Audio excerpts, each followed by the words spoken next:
The 105 was an awesomely powerful weapon, and in the skies of Vietnam, it was to become known as the One-Man Air Force.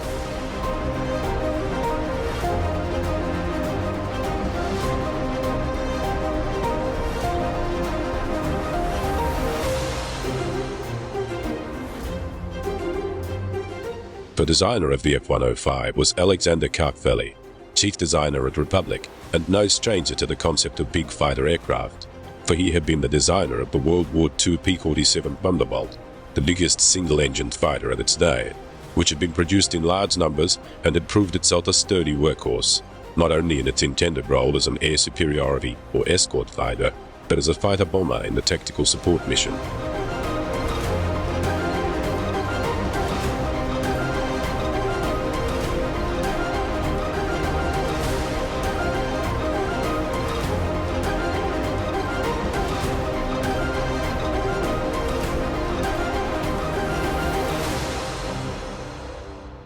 Work on Advanced Project 63, the series of design studies that led to the 105, commenced in 1951 at the height of the Korean War, essentially as a privately funded update of Republic's F-84.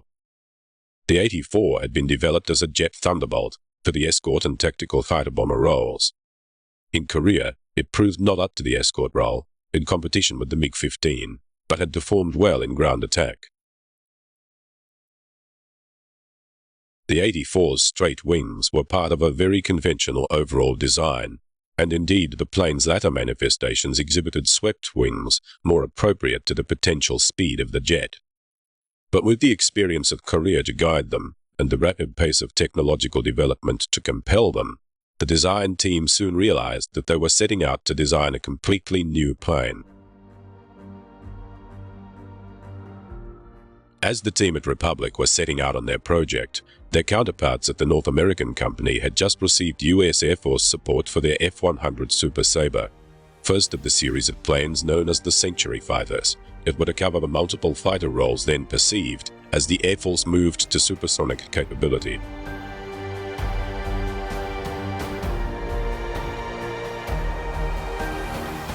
Starting life as a reworking of the successful F-86 Sabre, the F-100 was originally described as an air superiority fighter, but its latter variations added fighter bombing capabilities. With a maximum speed of 860 miles per hour, the Hun was the USAF's first supersonic fighter, and, particularly in a tactical support role, was to prove valuable in Vietnam.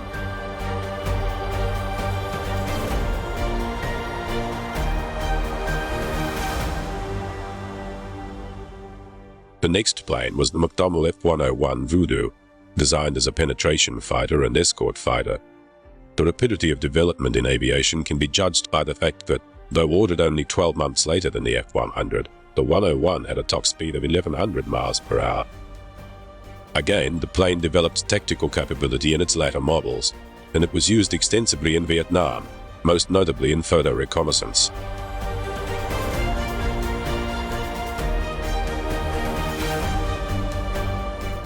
Third of the Century fighters was the F-102 Delta Dagger from General Dynamics, an all-weather interceptor commenced in 1950. Capable of 820 miles per hour, it proved only a moderate success, but was naturally to develop to become the F-106, which had a top speed of 1,500 miles per hour. The Lockheed Starfighter, the F-104, ordered in March 1953, sought flight performance at all costs as an air superiority fighter. Basically a manned missile, the 1,400-mile-per-hour 104 had a checkered career, but has demonstrated amazing longevity as a tactical strike and reconnaissance aircraft. At Republic, Kartveli's team, working on Advanced Project 63, after a program that ran to 108 configurations, had emerged with a design for a single-engine, single-seat tactical fighter bomber, with the capacity to carry nuclear weapons in an internal bomb bay. This plane, the 105A, was given Air Force approval in September 1952, originally with the intention of mass production, but in the end, only 2 were built.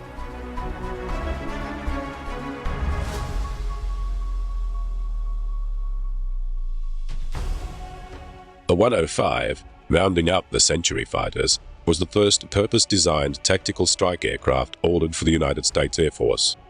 The perception of need for such a plane derived from a combination of Korean battlefield experience, geopolitics, and intra-service competition between the strategic and tactical air commands of the USAF. So TAC, the 105, in addition to opening out the parameters of their conventional role, brought with it the capability to carry nuclear weapons over a long range, with a corresponding rise in their prestige to rival that of the Strategic Command.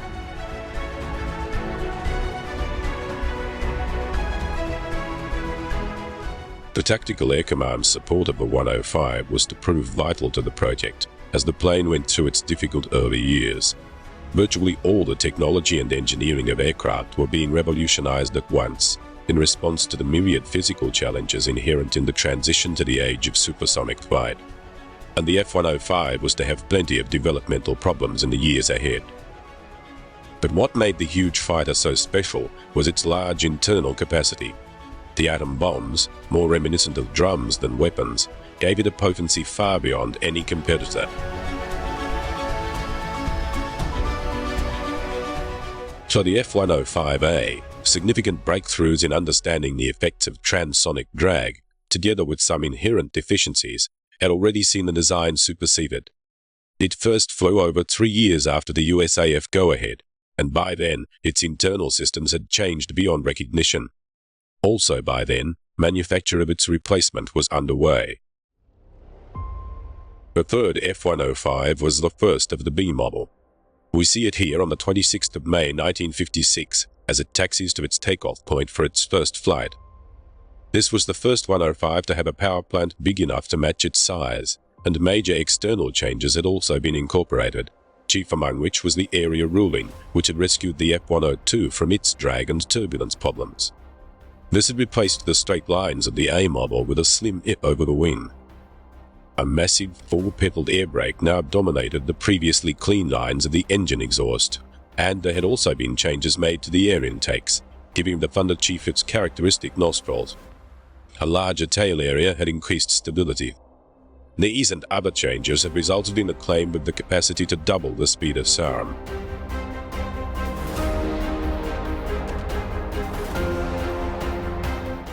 Perhaps symbolically, this first flight was to be beset by almost fatal problems.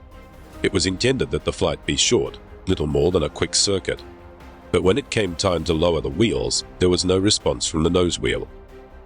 Raising and lowering the wheels had no effect. The nose wheel would not budge.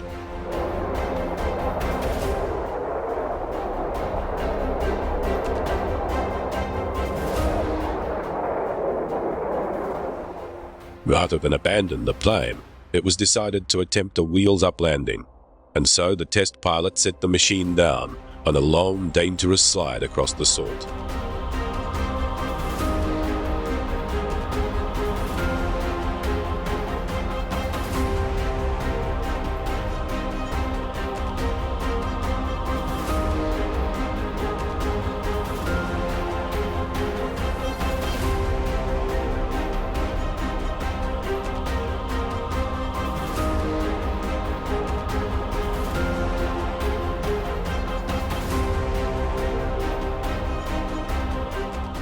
The plane came to a halt, and emergency crews converged on the site in the slowly clearing dust. The crash was more than an intense embarrassment for a project that was already being scrutinized as excessively expensive and troubled by technical problems. However, it was still possible to argue that the problems were being solved in ways that consistently improved the overall capability of the plane. Even as simply a test program, the 105 was revolutionizing the understanding not only of the science of aviation, but the potentiality of tactical aircraft.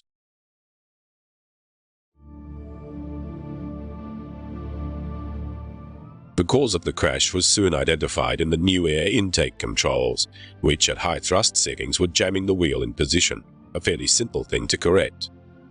One other thing that the crash demonstrated was something that those who flew the Thunder Chief in action came to know and approve of: its toughness. The plane was lifted, the undercarriage was lowered, and the prototype was towed away to be mended. Rebuilt, the plane rejoined the test program, as work progressed on tying together all the systems and ironing out the bugs in the components. The engineers were dealing with concepts and forces they could only barely control and overcoming the snags as they appeared. It's difficult to think of any other way that these problems, theoretical and practical, could have been kept up with in the intense scramble of technical development. In being the first plane capable of both air-to-air fighting and air-to-ground semi-automatic weapons delivery, the plane relied on avionics packages far in advance of anything previously attempted. Among these advanced facilities were radar models for air search, contour mapping, terrain following, and automatic tracking of air and ground targets even in blind conditions. Throughout its life, the 105 was to almost constantly receive new and updated facilities, but even from the first, this was a plane that was far ahead of its time. The rebuilt plane was allocated to conduct the spin testing program, and a spin recovery parachute was installed on the tail of the plane. This required removing a panel to afford room for the chute, and removing the air brakes so that, if needed, the chute would be unimpeded. Trials on the chutes demonstrated that it worked satisfactorily.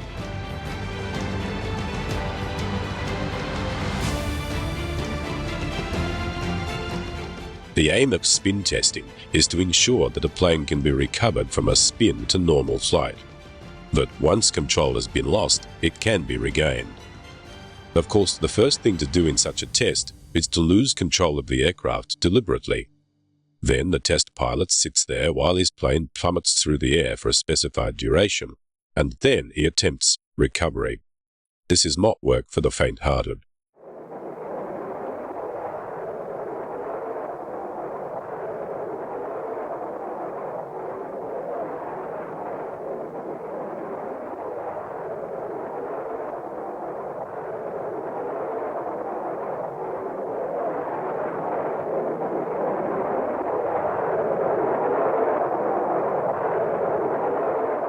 The emergency spin recovery parachute was not needed, as the planes proved to have a natural tendency to level out after each revolution, and the pilots were able to resume control fairly easily.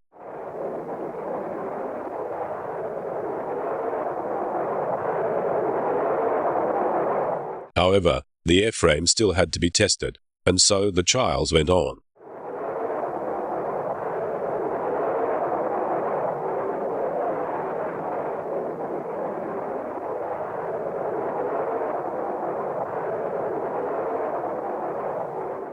"47 times, the pilots let go and watched the horizon slide away sickeningly as the plane commenced its fall.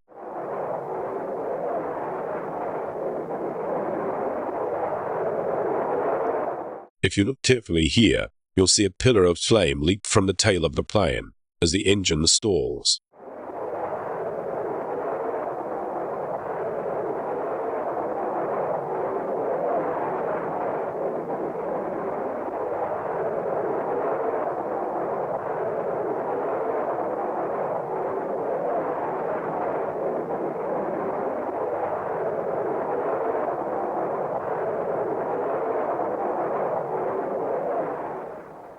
Though the flight tests proceeded well, the technical problems persisted, with the engine and the avionics still unreliable. The uncertainty of performance was matched by a wider uncertainty about the future of the plane. The original expectation of large production had been amended to 37, then cancelled altogether in December 1953. A reinstated order in February 1954 was for 15 aircraft, but by September this had been cut back to 3. In October, it was back to 6. Parallel to this state of flux, the operational requirements for the new fighter had already been repeatedly amended before being first published in December 1954, and by April 1955 had been changed 3 more times. The men conducting the test series went on with their work, while uncertainty continued to shroud the future of the project.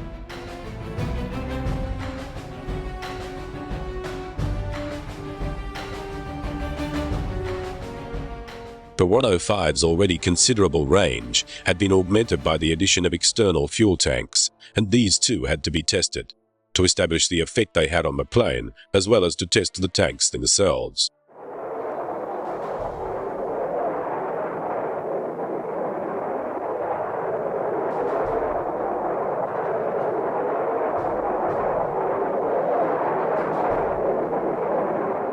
Throughout 1957, the testing went on, with the test aircraft logging many hours over the desert as the plane was slowly sorted out through multiple modifications. The pre-service evaluations, due for completion in November 1959, were to eventually go on until March 1960. One of the specifications added in 1954 was that the F-105 should be capable of in-flight refueling, another recent innovation already being widely used. With an aeroplane like the F-105, this was a tricky proposition. For the fighter pilot to slow down to the same speed as the tanker left him with insufficient airflow over the wings to maintain lift. The top speed of the tanker and the lowest speed of the 105 were very close, and as you see, the fighter becomes very hard to maneuver, especially in the turbulence of the larger plane, and often stalls entirely. Attempts to alleviate the problem by adding jets to the tankers, as here to a B-29, didn't help all that much. All supersonic fighters had trouble until jet tankers raised the speed of refueling to safer levels.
Although successful couplings were made, the system remained largely impractical, not due to any failure of the F-105, but because of the inadequacies of the tankers.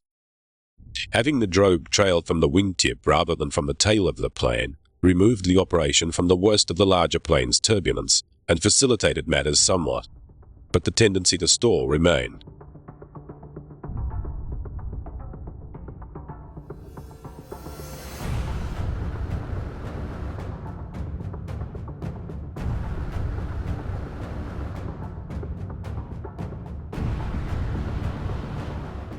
The equipment in use, the long drogue hose, did not help to make things any easier, with the requirement for the pilot of the fighter to maneuver onto the drogue.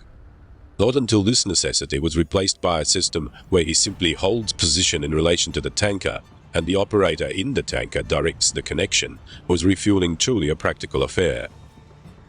The F-105 was equipped with two types of refueling connector, and these were to see a lot of use in the Thunder Chief's career.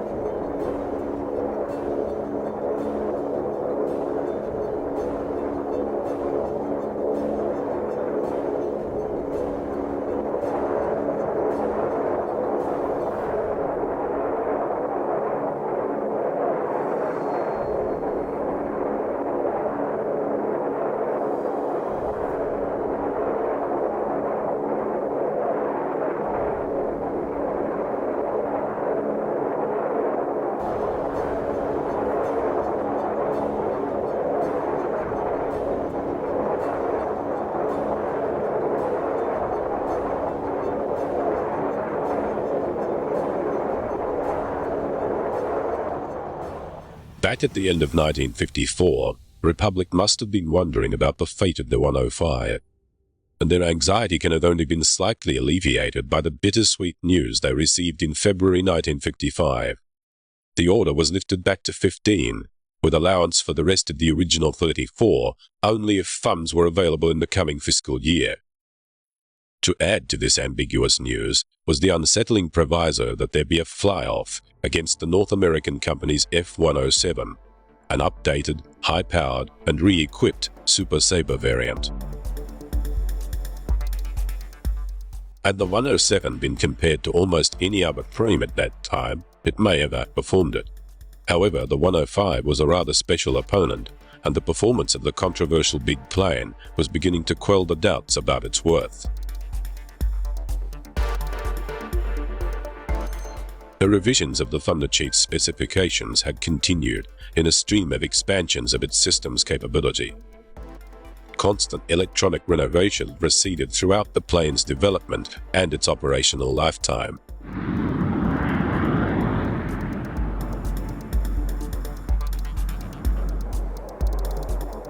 The plethora of design changes meant that the first 15 105s produced represented 5 distinct subtypes. Eventually, there were to be 19. During the testing program, of course, the revisions of the plane meant that the trials were regularly extended. The normal flight testing programs were consistently completed with little trouble, as the airframe behaved very well and had admirable flight characteristics. However, the electronics of the newly conceived and developing systems caused continuing delays as their performance was lifted to their supposed specifications. With the benefit of hindsight, we can appreciate what a fine aircraft was evolving in the process. But at the time, eyebrows were being raised, and there was considerable skepticism about the plane.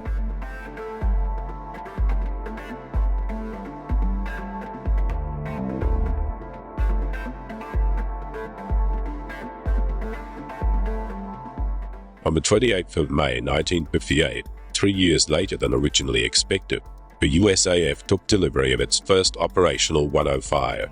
Fittingly, it was the only one of its subtype. The Air Force fighter pilots had been disappointed to hear that their new mount was in fact a rather large bomber, and had christened the plane in advance, rather disparagingly, as the Lead Sled, Thunderfart, or plain Thud. Now they got their hands on it for the first time, and immediately changed their minds. The nickname stuck, and Thud in particular came to mean F-105. But no longer in any derogatory sense. The big plane was to be universally popular with all those who flew them. Not only did it handle and perform as a fighter, but it packed a combination of punches that was truly awesome.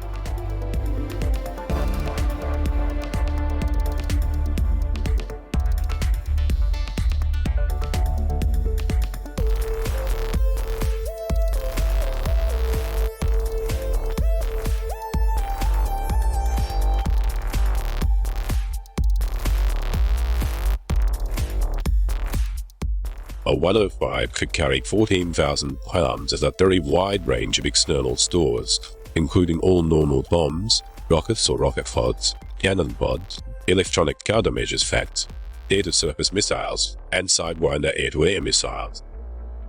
But almost as the reason for its existence, the Thunderchief also had a bomber. To minimize supersonic drag, the bomb bay doors retracted neatly into the plane.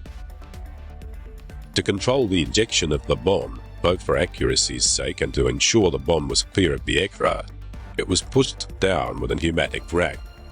The rack was strong enough to be used as a jack to load the bay if there was no bomb trolley available. In wartime operations, however, the Thuds carried very few bombs internally. Most of the time, the bomb bay was occupied by a further reserve of fuel.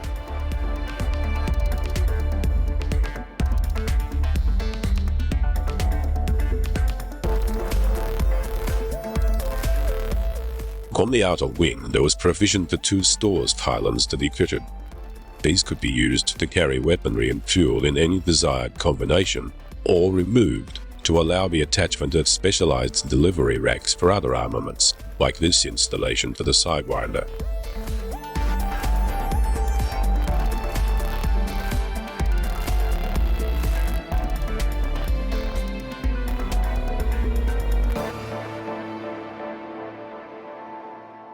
The standard built-in armament of all Thunder Chief variants was a General Electric M61 20mm multi-barrel gun. This gun fired at 6,000 rounds per minute.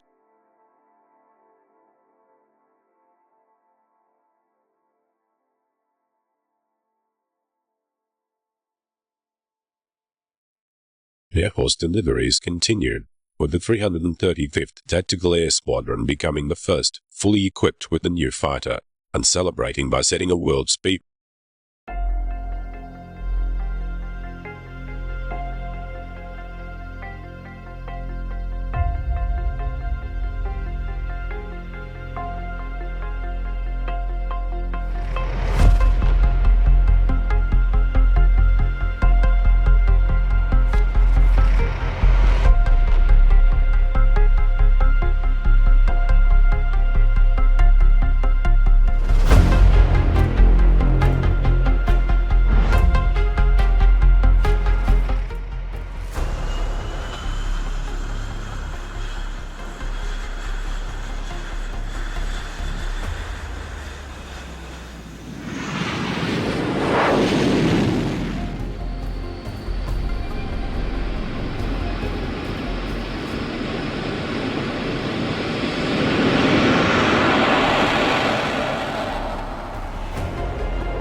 Far away from Europe, the summer of 1964 saw the Thuds go into action for the first time. Soon they were sporting new camouflage, as they were deployed in larger numbers to bases in Thailand and South Vietnam. From those bases, they launched the campaigns that were to write their name into history.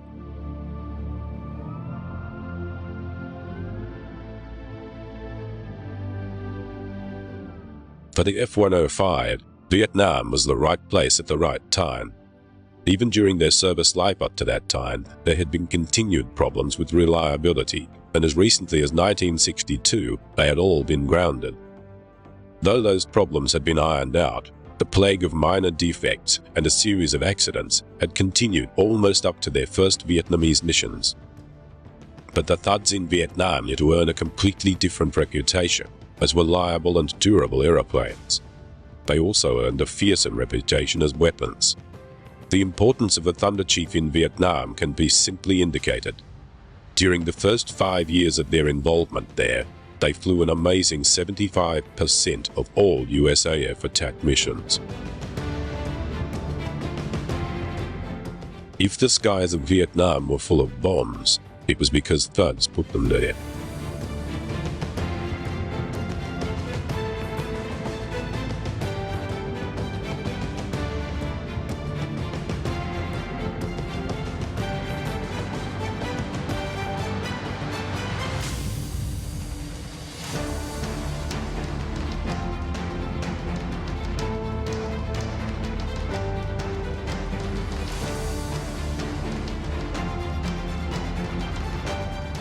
From March 1965, increasing numbers of airstrikes were made on North Vietnam. Predominantly directed at communications targets, the raids relied almost entirely on the F-105s. The planes would heave themselves into the air with their loads of bombs and head for a rendezvous with a tanker near the North Vietnam border. For with the level of external stores they were carrying, and the way that, increasingly, they had to fly flat out all the way across Vietnam, rather than cruising to and from the target, their range had been cut considerably, and even with full tanks, the journeys didn't leave much to spare. Then they flew on into hostile airspace.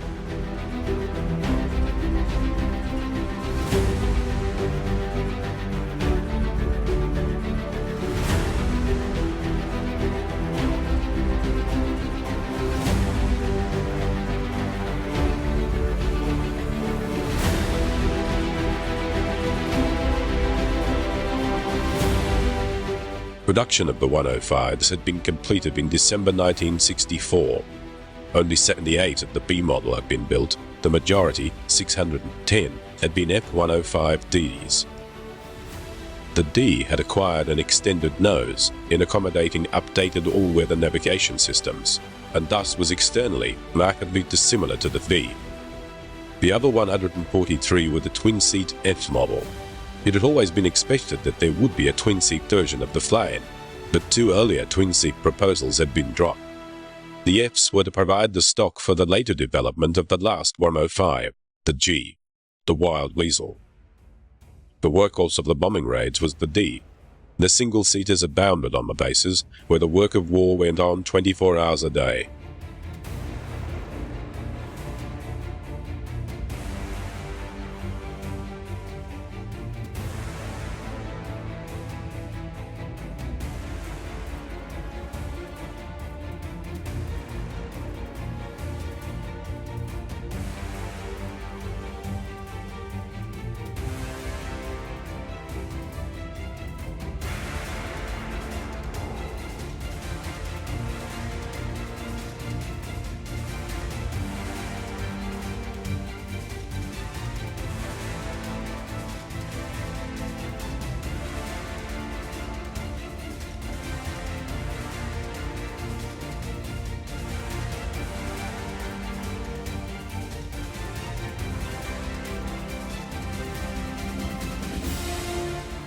At the end of each mission, the returning pilot would confer with his crew chief about the performance of the plane and hand it over to him for service.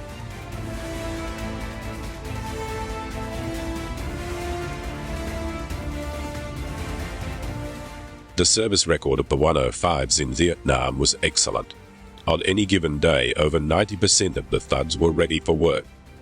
This figure was higher than the overall average within the USAF, and considering the complexity, workload, and relative scarcity of the big planes, it's all the more outstanding.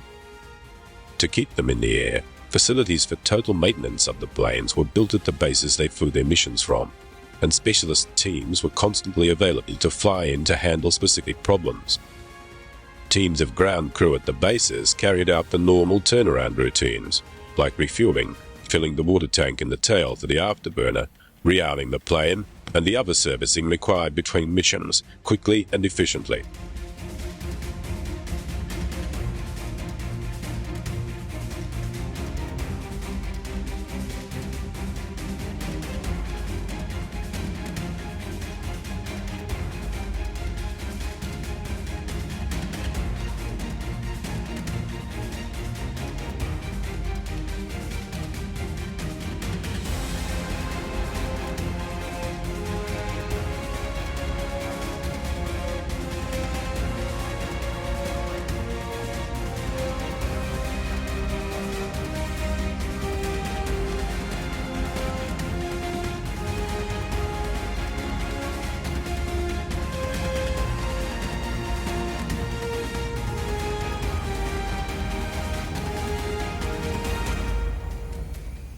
The body of the plane was a patchwork of hatches, allowing access to the equipment inside.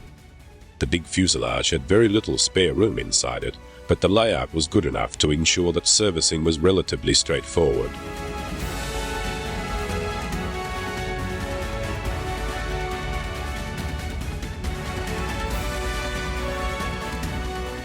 The bases were a far cry from the mud and improvisation of the Second World War.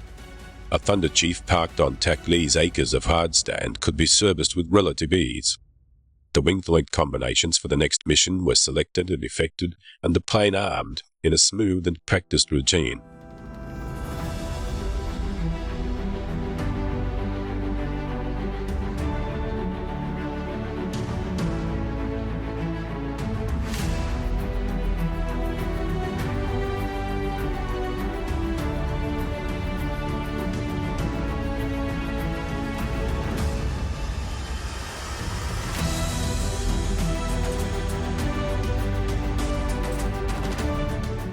A large part of the bombs dropped on Vietnam were iron bombs of Second World War vintage. Sadly, they were of a design philosophy and era that should have been long gone. However, modern smart bombs were not to really arrive in Vietnam until the F-111s used them. So the 105 missions were often flown to deliver hardware that was uncontrolled in flight, often unstable in trajectory, and sometimes unreliable in effect. But with these bombs, the thuds hammered the North, and in most instances destroyed their allocated targets.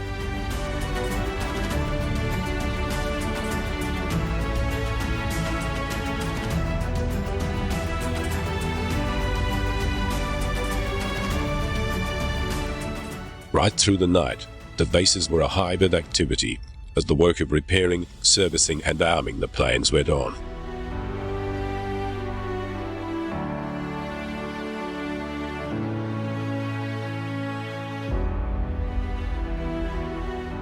Another factor that makes the 90% availability of the Thuds even more impressive was their toughness. They kept coming back from missions with major battle damage to repair. The Thuds sustained strikes from SAMs, as well as AAA and MiG cannons, and survived. Each morning, the one-man air forces waited, ready.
USAF flew the first of the Rolling Thunder series of strikes.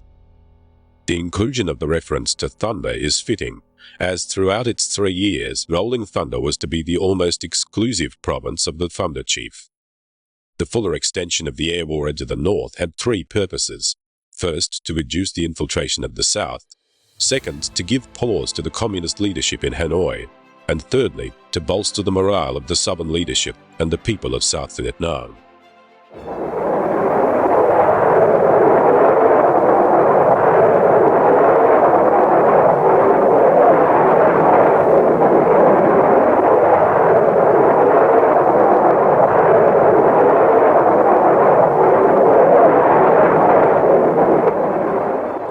As the name implies, the strikes rolled forward into the north, targets being progressively further and further over the border. And the thunder was real. The damage to the north's bridges and railways and roads exacted a great cost on the communists and hampered their war effort considerably. However, though at times apparently shaken, the Hanoi leadership did not break. The Thuds flew in on their deadly missions, and the Vietnamese tried, with everything the Russians and Chinese could give them, to knock them from the sky. Roger, let's go get it.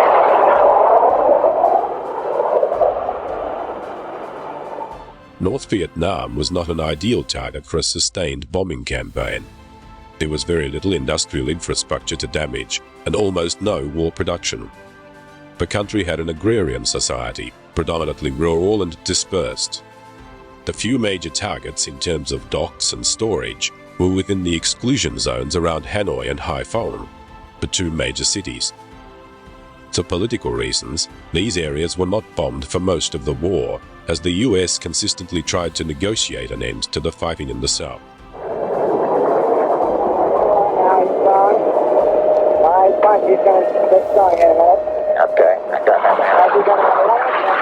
The Thud pilots learned their own ways of coping with the streams of SAMs that rose at them, splitting and diving to confuse and evade the missiles.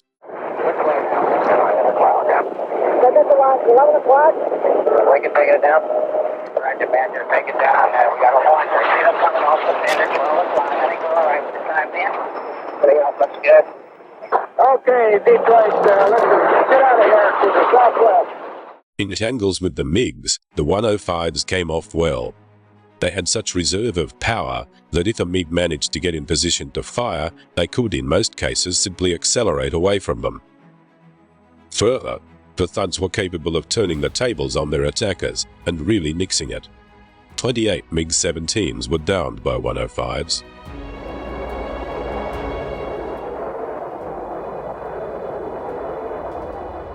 The bombs continued to rain down on Vietnam.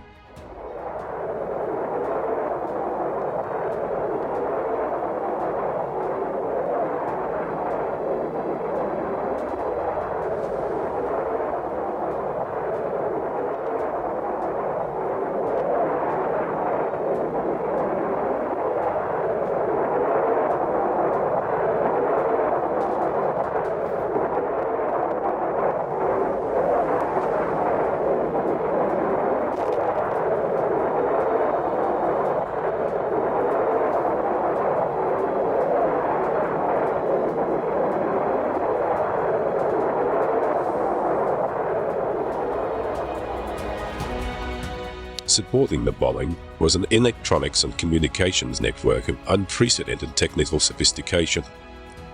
Operations controllers directed a huge fleet of varied crafts in the air, at every level from artillery spotter planes to B-52s. They dispatched rescue operations for downed pilots and coordinated the activities of tankers, bombers, and fighters.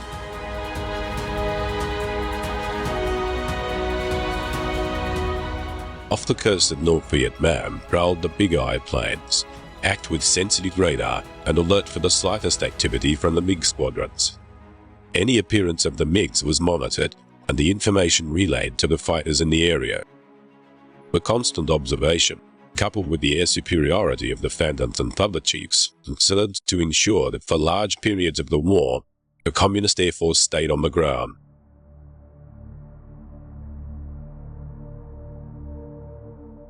The controllers and their equipment directing the airstrikes were themselves part of a chain of command that stretched back from Vietnam through the Pacific headquarters in Hawaii all the way to Washington, where the targets were identified and authorized. At the very end of the chain were the Thuds, setting off daily with their lures.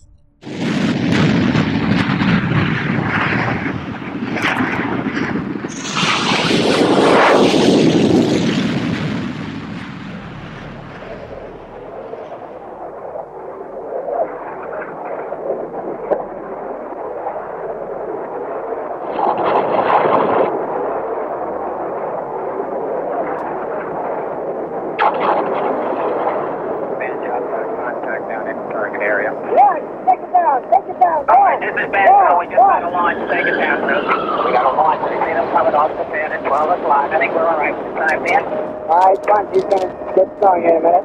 Okay, I got him here.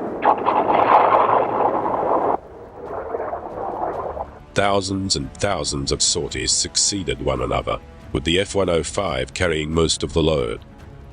Whether or not one questions the strategic effect of the program, it is impossible to not acknowledge the burden that the Thunder Chiefs carried and the effectiveness with which they pursued their assignments.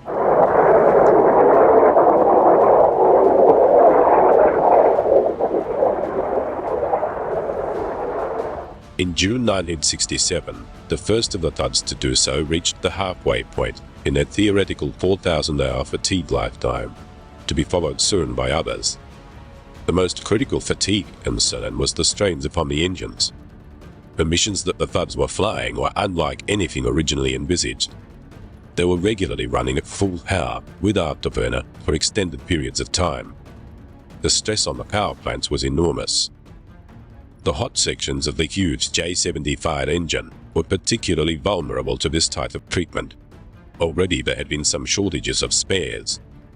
As a safeguard, the normal engine life between changes was reduced from 200 to 125 hours, and teams of mechanics worked on overhauling the engines, testing them, and reinstalling them on the planes.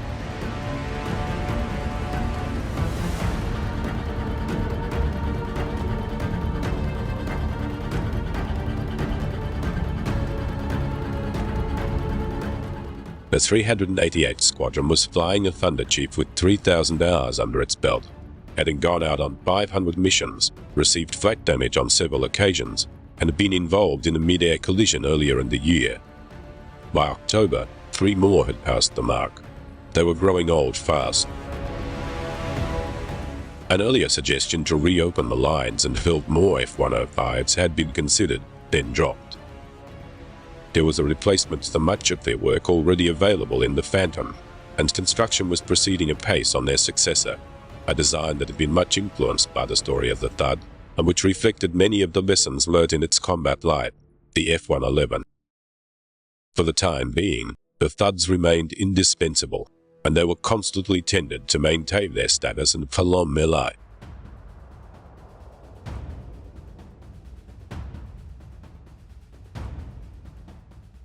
The Thuds remained in Vietnam to the end. Not only the two-seater SAM-suppressing Wild Weasels, but also the Ds and Fs with their bombs, technical support, and electronic countermeasure systems. The Thuds were still workhorses, right through to the devastating Linebacker 1 and 2 operations that finally brought the North to a negotiating position that allowed the US to withdraw from the conflict. Their bombing had sustained the air war against North Vietnam. There was no other plane at the time that could have done the job. The bombing was fiercely pressed home, and the results devastating, particularly when they were directed against a specific industrial target. The Ho Chi Minh Trail buzzed with activity during the bombing hordes. Illustrating 2 points: the wily resolve of the Vietnamese in pursuit of their aims, and the effectiveness of the bombing. The pilot's tour of duty was 100 missions, and the Thuds saw hundreds of pilots through their tour and home again. They were men who were undoubtedly universally glad to be out of the war, glad to have done their job and survived. However, many of them were to miss their big machines, and the sensation of howling through the air in a huge metal monster at twice the speed of sound. Captain John Piawati began growing his mustache when he first arrived in Vietnam in 1967. When he finished his 100th mission, the mustache was 12¼ inches long. On his 55th mission, his thud was hit by artillery over the Paul Duma Bridge near Hanoi during a bombing run. This story is typical. Not only did he hit the bridge and bring down a span, but the damaged thud brought him home to finish his tour. Some of the Wild Weasel and other specialist planes stayed with the USAF after Vietnam, but the 105s were progressively phased out and retired into the hands of the pilots of VFS reserves. There were not too many of them about, and they faded rather quickly from use. The last reserve flight of an F-105 was on the 25th of May, 1983, exactly 25 years after the accident on the first flight of the F-105B.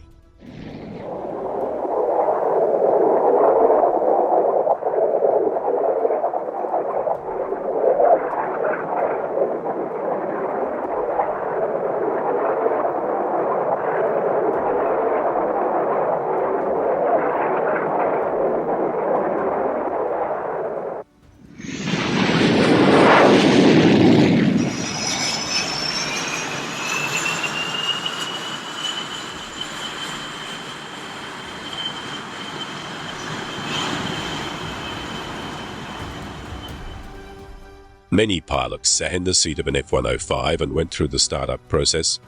Many owed their lives to them. Most of them considered their plane the best in the inventory. The big fighter grew from its problem childhood, and the parameters of what an aircraft could be asked to do grew with it. In an era of multiple transitions, it is an astounding achievement that so much was got right, so well in one package. There were never very many of them, and their reputation is perhaps not widespread. But if the words great plane can be ascribed to any plane, then they can certainly be ascribed to the F-105 Thunder Chief, the Thud.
This is Bob Hoover of North American Aviation, who always gives a tremendous display of precision flying with his North American P-51.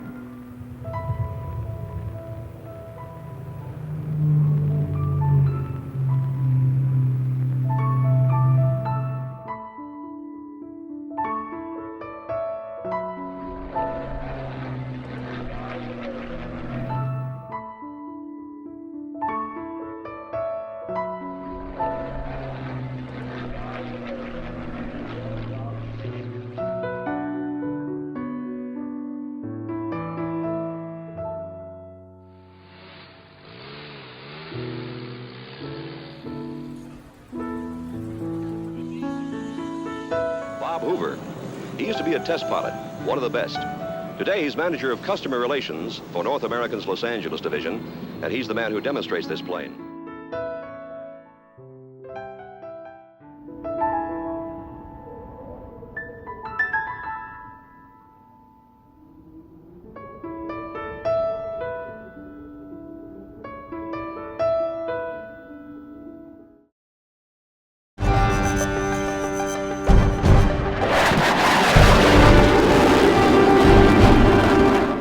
I guess I was fairly apprehensive the whole time that I was flying in combat.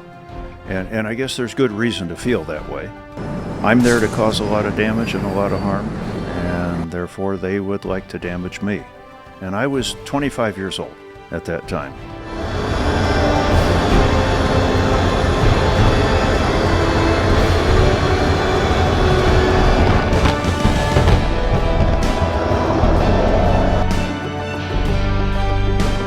Top Gun was really a thrill. I must have done well in actual combat because at the time I was just a lieutenant junior grade, which is a first lieutenant in the Air Force. And so I may have been the very first lieutenant junior grade to go through Top Gun.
I grew up in Bremen, Georgia, about an hour west of here. Graduated from high school there. Came to Georgia Tech 1952. Met Pat Epps along the way. We graduated in 1956. I had been accepted for pilot training with the Air Force after ROTC, but was delayed for a year on that to go on active duty. So I worked for Lockheed out here in Marietta. And then in 1957, I entered pilot training down in Bainbridge, Georgia. I was very fortunate, flew first group that flew the T-37. Went from there to Laredo, Texas, T-33, and got my wings. Came back to Moody Air Force Base flying F-86Ls.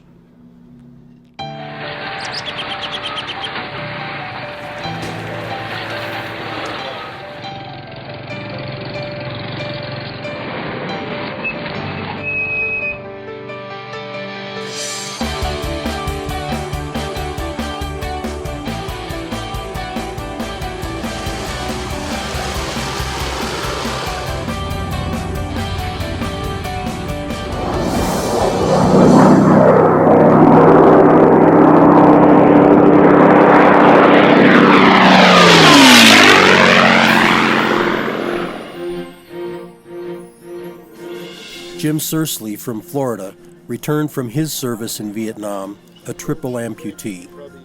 Well, very fond memories of growing up in Rochester, Minnesota. Great town, great place to be a kid. Spent a lot of time playing Little League baseball, basketball, football, all those kind of things. Had a large family. Always looked forward to Thanksgiving dinners, Christmases together, that type of thing, and just sharing our life together. Well, I joined the Army to be a wheeled vehicle mechanic, to work on Jeeps and trucks. The second advanced individual training I took at Fort Sill was for self-propelled tracks and howitzers, tanks and armored personnel carriers, to do the maintenance work on those. And I'll be honest with you, I wasn't much of a garrison soldier. It wasn't what I joined the Army to do. I felt like I wanted to make a stronger contribution than what I was doing with the 24th Infantry Division in Germany.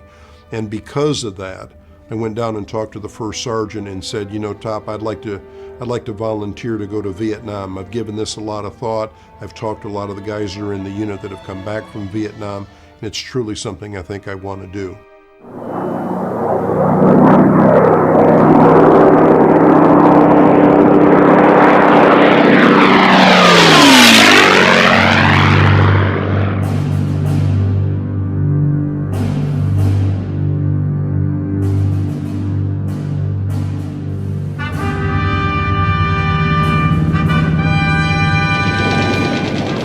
We're hit on by the number 3 engine back here, and there's a gas tank in there, caught fire, and Steve King, the pilot, is telling us to bail out, the plane is going down.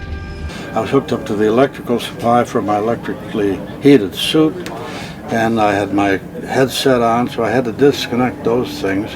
I got down here on this little deck, which is right under the pilot's seats here above. And I started to debate with myself about what I was going to do. We'd been given the bailout order, and I was thinking it over. But you only didn't have much time to do that. And you're going to do what? You're going to jump out now and let myself fall forward out this way. The plane blew up. One of the gunners was killed, but the rest of us were out of there. We were scattered. The people jumped out at various times. And I said 2 guys landed in the wrong place, fell into the hands of civilians who killed them. And Miller, the pilot, co-pilot, was shot to death with his parachute. I just landed in the spot where it happened to be a suburban area, right across the street from a military hospital, and I could see the German soldiers leaning out the window. They're watching me come down. That was nice. I get down. Now what you were supposed to do, you're supposed to hide your parachute. Well, so I hid my parachute. They're all watching me. And 2 soldiers drive up in a car, and they had their pistols out, and I put my hands up. And war was over for me at that point.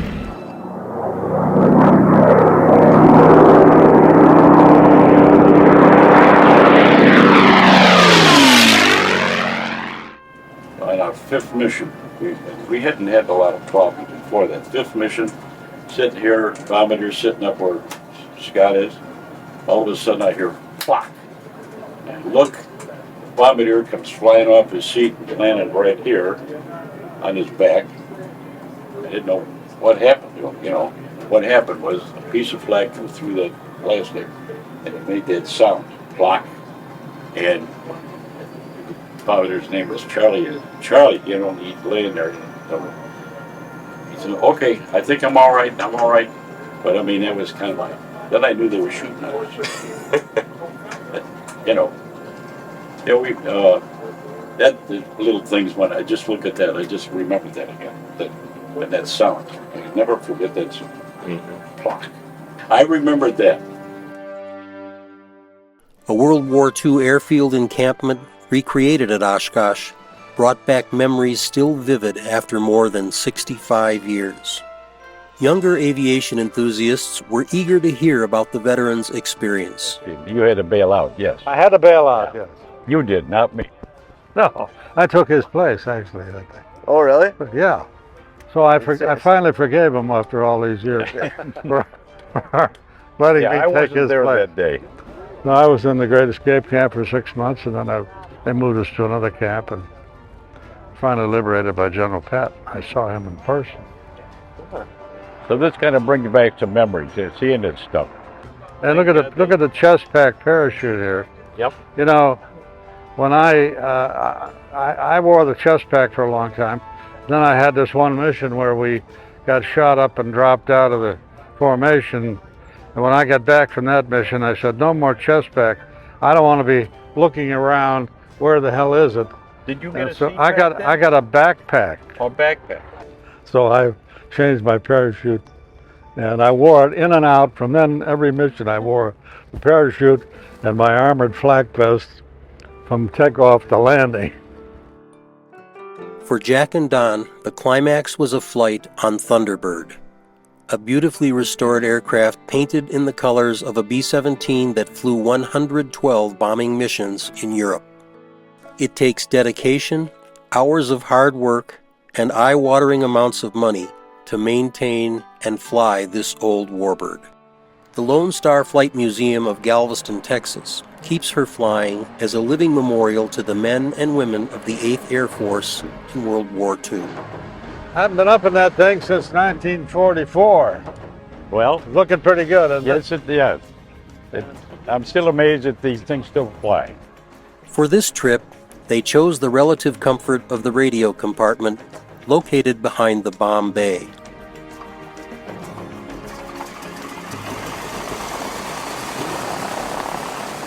Look at that. They didn't have insulation at that time. I mean, you had the bare metal. And everything rattled, you hear yourself think. And it was cold. Because something like this. The bomb bay looks very small. I know, it doesn't. You can see all the way up to the flight deck there, too, right? Yeah. This is really something. Really something. You know, flying again. 66 years later. I can't believe it. Here we go, Jack.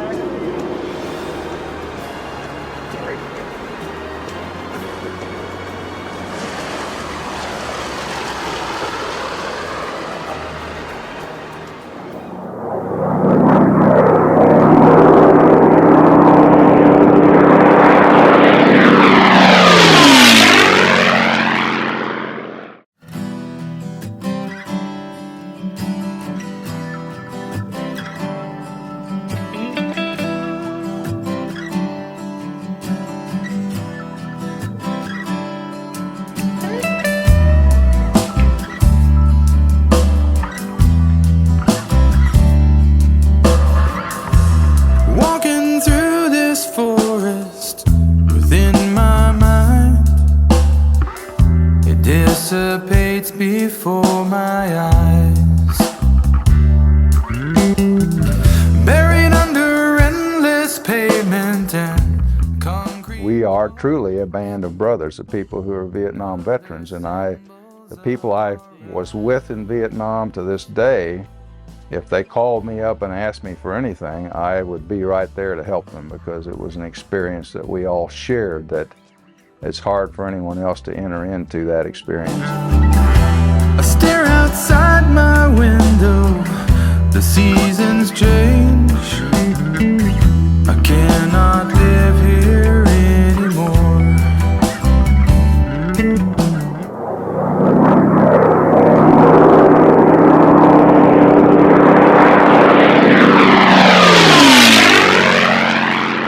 means a lot.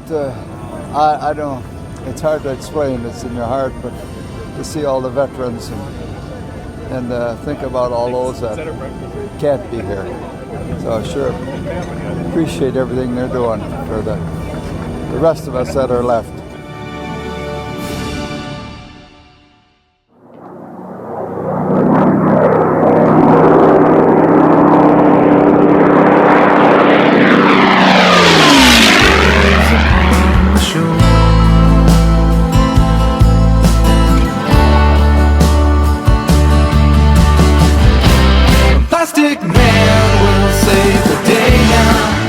Interestingly enough, the best music in Vietnam came from Hanoi, Hana.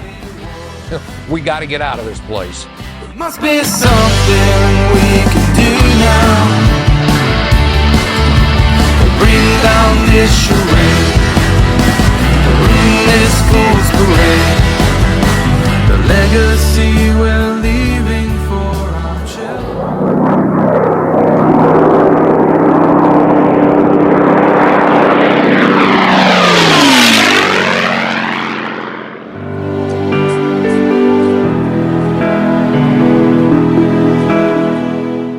If you could take the genes from the consummate military leader and combine them with the genes of the consummate fighter pilot, the result might look just like this. However, if you created a fictional military hero with Brigadier General Robin Olds' resume, an editor would likely reject it for being beyond believable. In 1942, Olds was an All-American tackle for West Point. In 1943, he was commissioned a second lieutenant and completed pilot training. He entered World War II flying a P-38 he named Scat-1. As he progressed through different iterations of fighter planes, he simply kept adding Roman numerals to the Scat name. He finished the war in a P-51 named Scat-7. In addition to becoming a double Ace Plus with 12 aerial victories, he destroyed another 11 1/2 aircraft on the ground.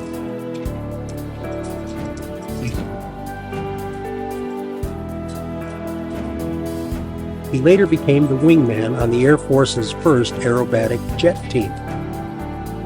In 1966, he became commander of the 8th Tactical Fighter Wing at Ubon Royal Thai Air Force Base, Thailand.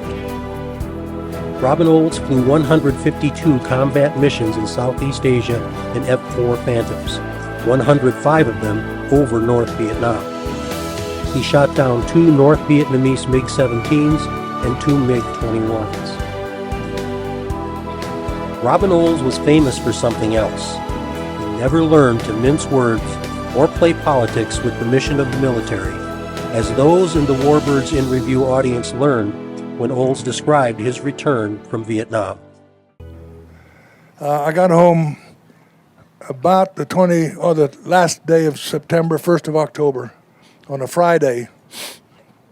My family in Washington, and I'm on leave. Phone rang Saturday. Said, get over here to the Pentagon. Chief of Staff wants to see you Monday morning. I said, I'm on leave. He said, doesn't matter, the chief wants to see you. I said, yes, sir, okay. I reported into his office. He's the one that walked up to me and said, take off that mustache. Yes, sir. The next thing I knew, he briefed me, and I'm in the Oval Office of the White House. You know, God, me? LBJ was the president. So I'm sitting on the end of a couch. He's on an easy chair, and his aide, a colonel, Air Force colonel, was sitting on my right. And Mr. President said, welcome home, Colonel.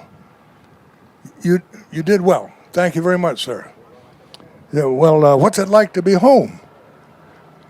That was the weekend that thousands and thousands of hippies marched on the Pentagon. I said, sir, who are all those funny-looking people that marched on the Pentagon yesterday? And I'm going to quote for you folks. He said, I got 240,000 boys over there in Vietnam. When those boys come home, they'll tell the American public what's happening. And I thought, wait a minute. That's your job, not mine. Well, of course, you don't say that. So the best thing I could think of to come up with, sir, I've been home since Friday, been to a couple of dinner parties. No one asked me where I've been or what I've been doing for the past year. In case somebody does ask, what would you like me to tell them? I'm thinking, end of career. He glared at me and then he said, well, Colonel, you tell them, I'm quoting, that we are preventing the North Vietnamese from interfering in the democratic process in South Vietnam. I said, I'm sorry, sir, I can't say that. Well, why not, Colonel? Well, sir, if that's why we're there, I don't want to be the one that spreads the word. Ooh. It was grim for a few minutes, but I hand the man full credit. He let me talk. He listened. And he sent me down the next morning to talk to his chief security advisor in the basement of the White House. We argued for a couple of hours.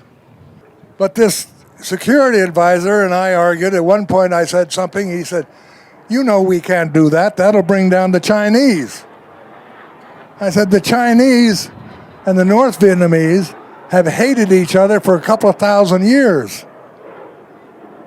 They fought wars against each other. Haven't you read their history? No, he hadn't. So finally he said, what do you think we ought to do? And I said, for God's sakes, sir, mine the harbors, because everything they used came in by ship bottom. Gas, missiles, ammunition, everything, food.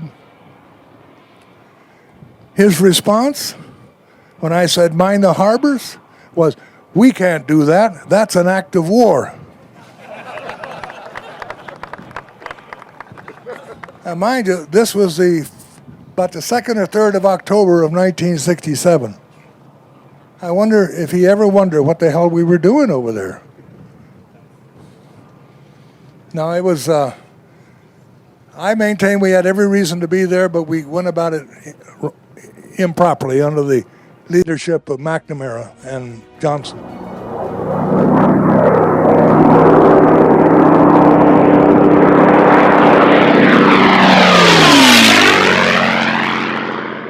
He became the first P-47 pilot to score 5 victories on the same mission. We would fly close formation 45 minutes ahead of the bombers into Frankfurt, and then we'd split up like this in a fan, and I was in this westernmost flight. We were supposed to fly 15 minutes and then do a reciprocal on that heading and come back. Well, I completed a 15 minutes, turned around to come back, and I heard everywhere I listened, everybody was seeing bogeys. The Germans were all over the place. And shortly after that, I looked in front of me, and there's a gaggle of 109s, close formation, still had their tanks on. So with my flight of 4, I pressed the attack, and they saw us coming, and all of a sudden, all those tanks went off at the same time, and they don't go down like a bomb, they flutter. And I'd never seen that. That got my attention, but only for a short time, and I pressed on to make the attack. And they saw us coming, obviously, and then the whole gaggle did split S's. They went in every direction. And I picked out 2 and tied onto them, and away we go. Nothing could dive with the P-47. But we did know this, that the 109 supposedly could not pull out if it was vertical at 5,000 feet. Well, it saved my life knowing that, because I'm really concentrated. You have tunnel vision when you're getting ready to fire. And I'm watching this, all of a sudden the wings start to flutter, and it looked pretty sad. Something was about to happen. So I looked at my speed indicator, and I was doing 575 straight down, and right away I got both hands on the stick. Felt like it was in concrete. We're approaching compressibility. So long story short, the 109 splashed. I pulled out just above the tree level and got up out of there.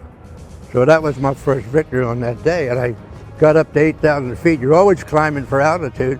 I got to 8,000, I looked down, there's a lone 109 flying by itself, going east. Made a pass down on, gave him a good burst, and it did 2 violent snap throw, boom, boom, and turned and went straight in. So that was the second one. So I pulled up from that, started to climb, and our leader, Hubzemke, Fairbanks leader, I'm 10 miles south of Koblenz. I'm over the whole Luftwaffe. That's quite a statement. I make this great big wide orbit, and it wasn't like a mile, it was a big wide orbit. Before I could get on with somebody without somebody immediately on my tail. Finally, I sound two, they're only about 50 feet apart. I pulled on the one to the left. They didn't move, they didn't do anything to evade me. I gave them a good burst. Smoke started to come from it and the right gear fell out. So it started a slow spiral going down. I just had a little right rudder. Same thing happened to that one. His right gear fell out. And it was the two of them going spiraling down together. That was my third and fourth of that day. So about that time, I looked over, and there's a 109 climbing up onto Hubzemke's butt. And I called to him, and I said, "Brake," you know. He said, "Where is it?" And like a dumb lieutenant, I said, "It's climbing right up under your ass." And I thought he'd get all over me when we got back to briefing, but he didn't say one thing about that. And I managed to just get a few short bursts around the cockpit. Excuse me, I didn't think I had him, but the airplane slid off to the right and the pilot bailed out. And that was my fifth for the mission.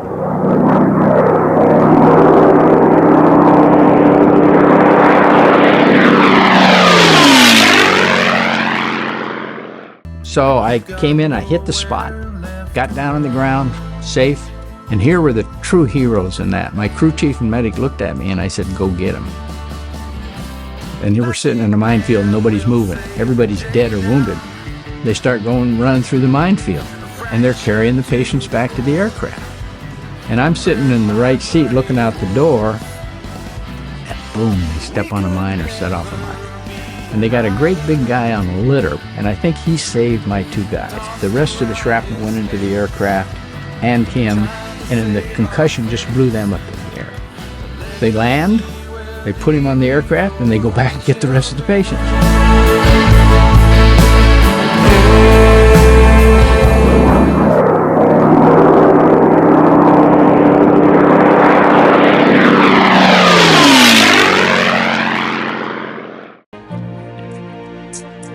If John Wayne plays you in a movie, it would seem you've led an extraordinary life.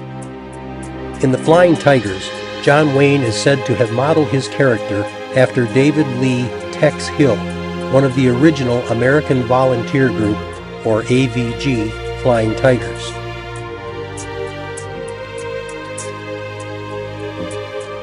In order to appreciate what the Flying Tigers did, you first have to understand the importance of the task they undertook. In 1937, Japan launched a full-scale invasion of China. Within 5 months, 1 million Chinese people were under Japanese control. By the end of 1937, all of the major cities in China were captured, including Generalissimo Chiang Kai-shek's capital of Nanking.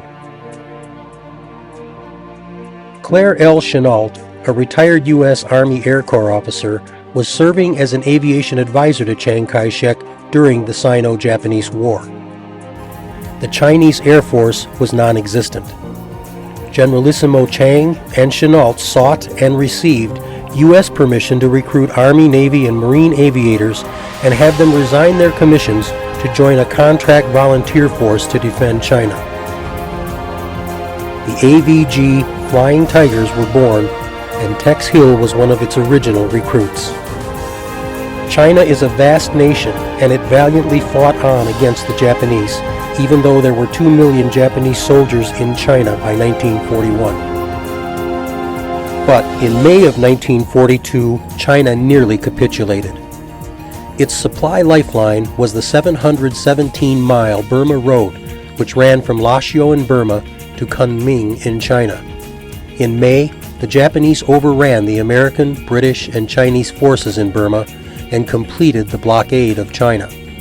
Soon, the Japanese 56th Division, the vaunted Red Dragons, were pouring up the road into China with only one remaining obstacle, the Salween River. An expansion bridge across the mile-deep river gorge had been destroyed by the retreating Chinese. But the Japanese had gone down to the river and already had a pontoon bridge under construction.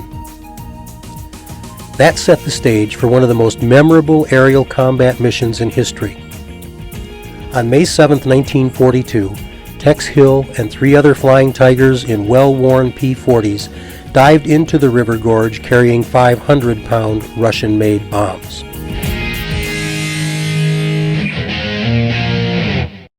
I led that mission on the 7th of May, 1942. So, if you knew your history, why, Rommel was just about in Cairo at that time.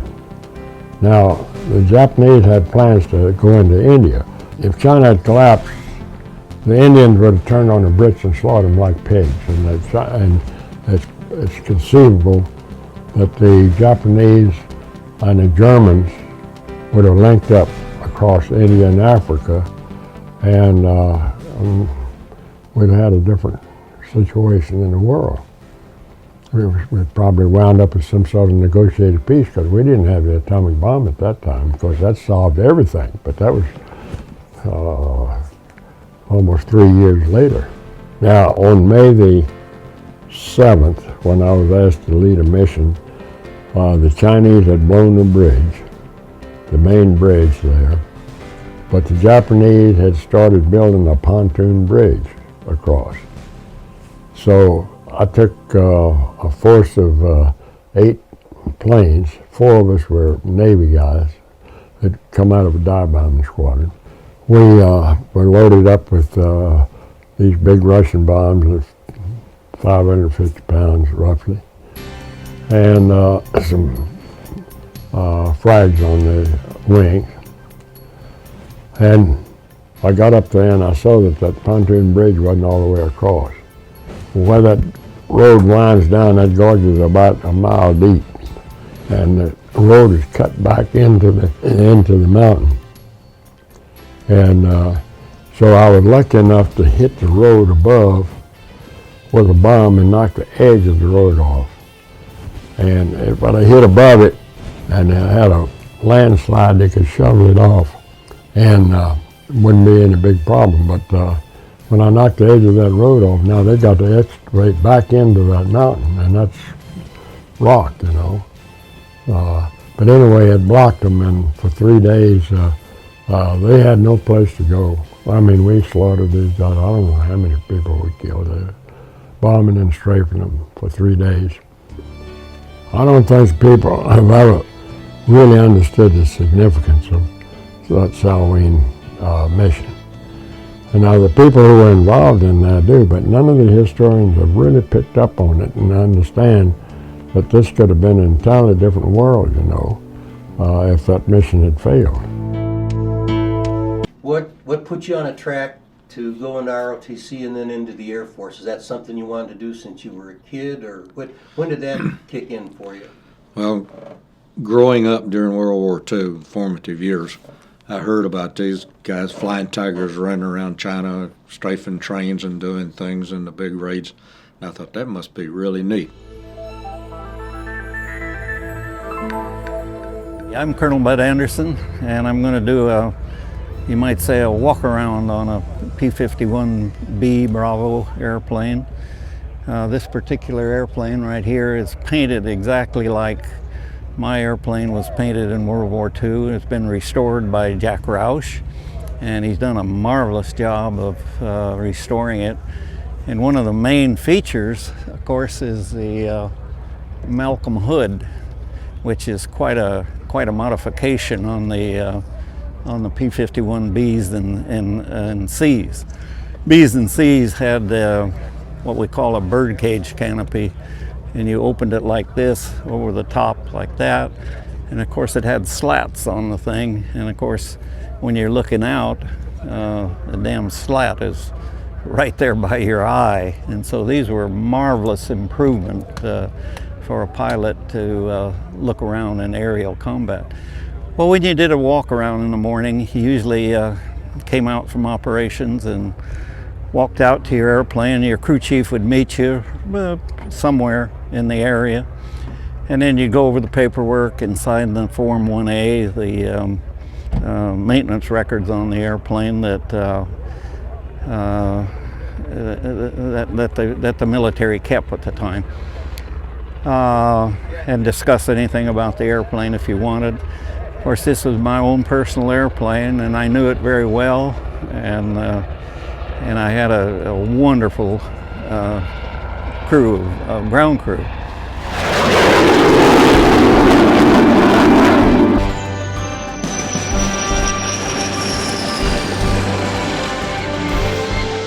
That was the dream of a lifetime come true. I had wanted to be an aeronautical engineer and a test pilot just like my dad from the time I was 10 years old.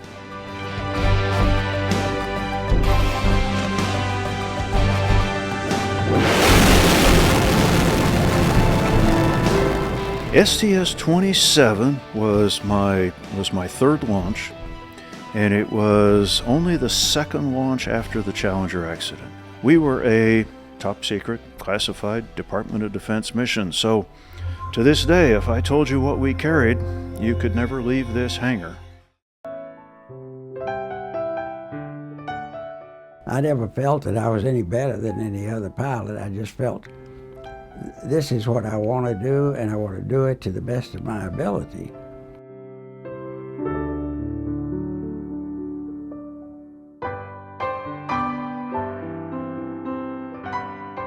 If you're interested in or involved with aviation, you'll likely know something about Robert Anderson Bob Hoover.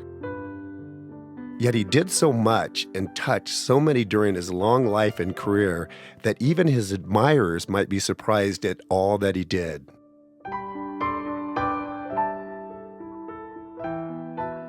On the other hand, if you're not familiar with the history and evolution of American aviation, there really is no quick way to describe the true American hero, the authentic national treasure known as Bob Hoover.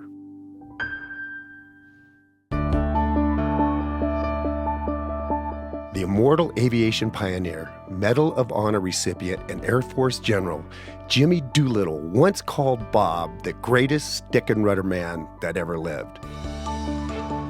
I don't know, but I'd take Jimmy's word for it. Bob was certainly the best I ever saw.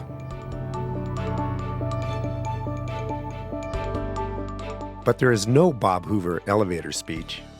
I can't tell you he was the first pilot to solo across an ocean nonstop, or a combat fighter ace.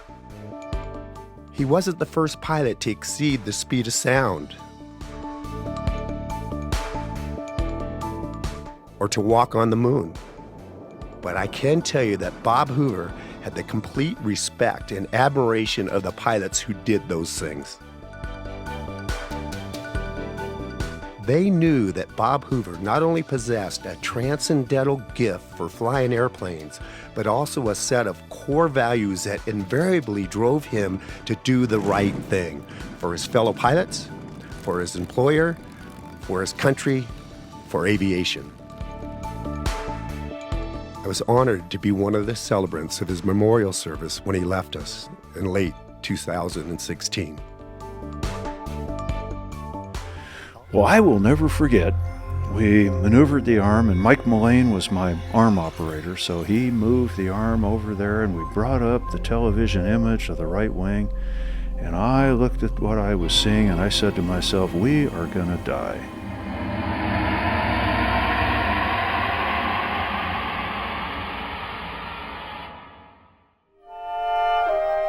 Jim Sursley served as a mechanic and machine gunner on an armored personnel carrier with the 17th Armored Cavalry, 196th Light Infantry of the Americal Division.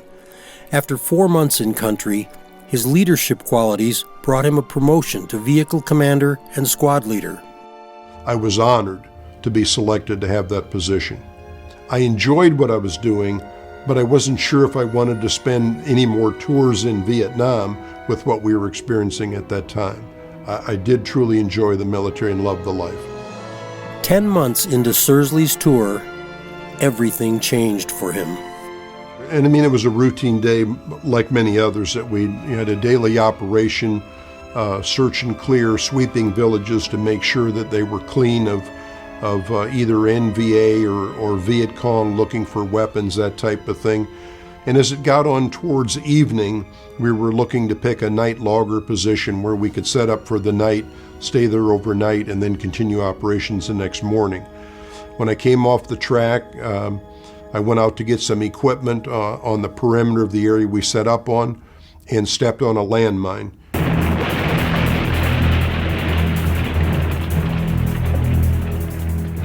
Turned out to be estimated at about 25 pounds of TNT. It traumatically amputated both of my legs and my left arm. I got on the dust-off helicopter and went to the hospital just about like you see me now. The amazing thing about what happened that day was it was an all-powder explosion. There was no shrapnel to it whatsoever. It was not contained or encased in metal. That ball of flame cauterized my arteries and kept me from bleeding to death. Never lost another drop of blood from the explosion on, and laid there on my back while the medic worked on me and never lost consciousness.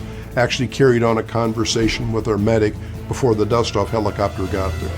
I don't remember much of the helicopter flight from the explosion on. I remember getting to the 95th Evac Hospital when I first got there. It was a very quiet day. There was no need to triage me because they had plenty of staff available to work on me.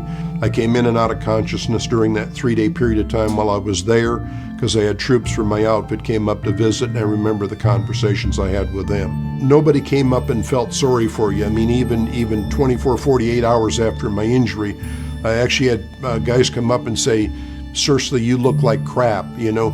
I mean, that's just the way Vietnam veterans treated each other. That was the nicest greeting you could ever get if they addressed you in that manner. So just the fact that they were there to come and visit, know that you were severely injured and you were going to move on to someplace else was a real heartfelt expression on their part, and it was taken that way too.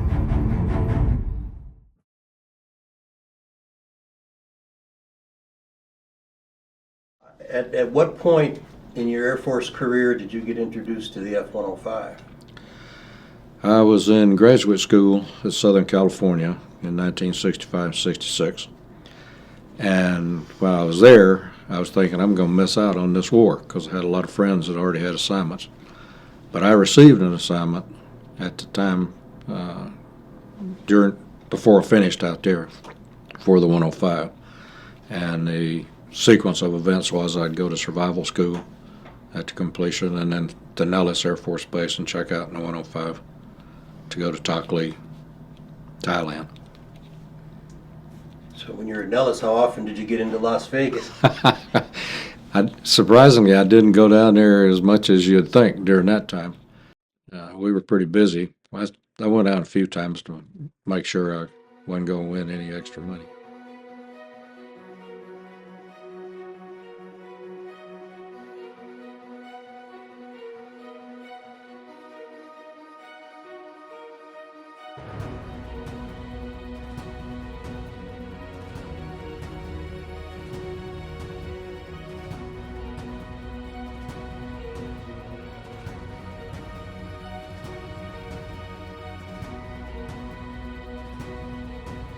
In an airplane, the guy was a mongoose. It's hard to believe if the only Bud Anderson you knew was the one on the ground. Calm, gentlemanly, a grandfather, funny, an all-round nice guy. But once you got him in an airplane, he's vicious. Shot down 17 airplanes. Best fighter pilot I've ever seen. The man who spoke those words would certainly be in a position to know. He flew with Bud Anderson in England as part of the celebrated 357th Fighter Group. Bud became a triple ace in the P-51 Mustang, racking up 16 1/4 kills over 2 tours of duty. Flying 116 missions in his venerable Old Crow, Anderson was so skilled that he was never hit by an enemy aircraft and never turned back for any reason. In fact, he can only recall one occasion when an enemy pilot was able to get behind him. Little wonder that General Chuck Yeager called him the best he's ever seen.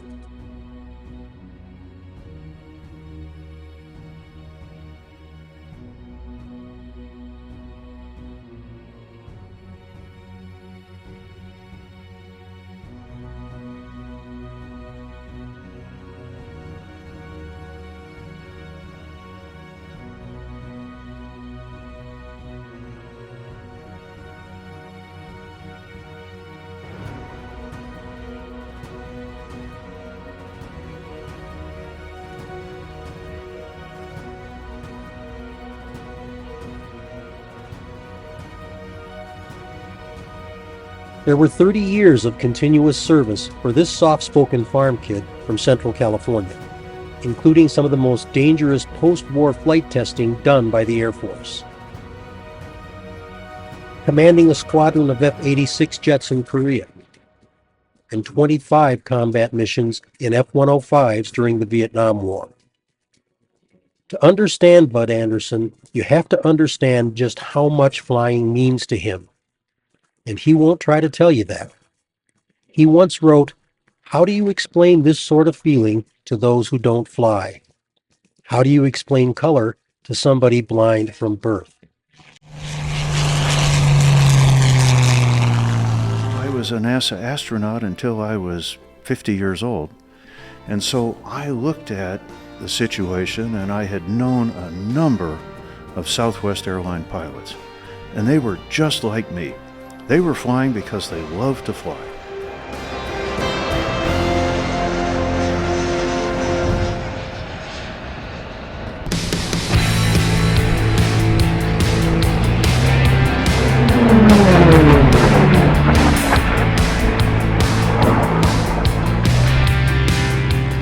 Well, there's a lot of piloting that goes into it, a tremendous amount of piloting that goes into it, because you're going to wind up passing other airplanes. You're going to get in a duel with another airplane that's fairly closely matched.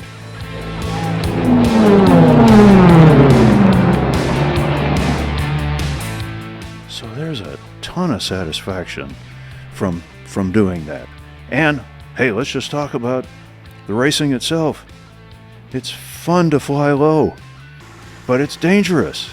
And so the only time I fly low is at the Reno Air Races.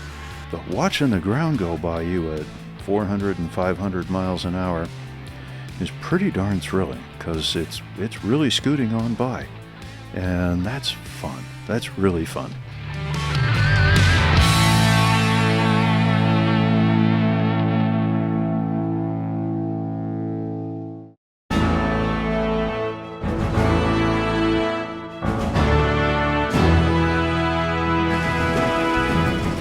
I had always been fascinated by racing planes because they're sleek, streamlined, and they go real fast. There's that need for speed again, and they're raced around a pylon.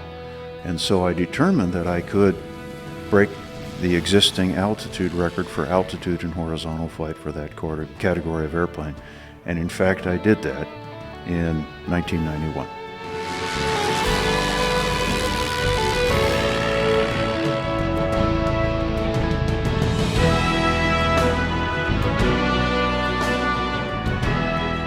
And I'm fond of saying that if I have done well as an aviator, it's because my dad was the one who taught me how to fly. And he didn't just teach me how to fly, he taught me the why of it as well. He taught me the aerodynamics behind it, the reasons that you're doing things, not just how to do it, but why you're doing it is also very important.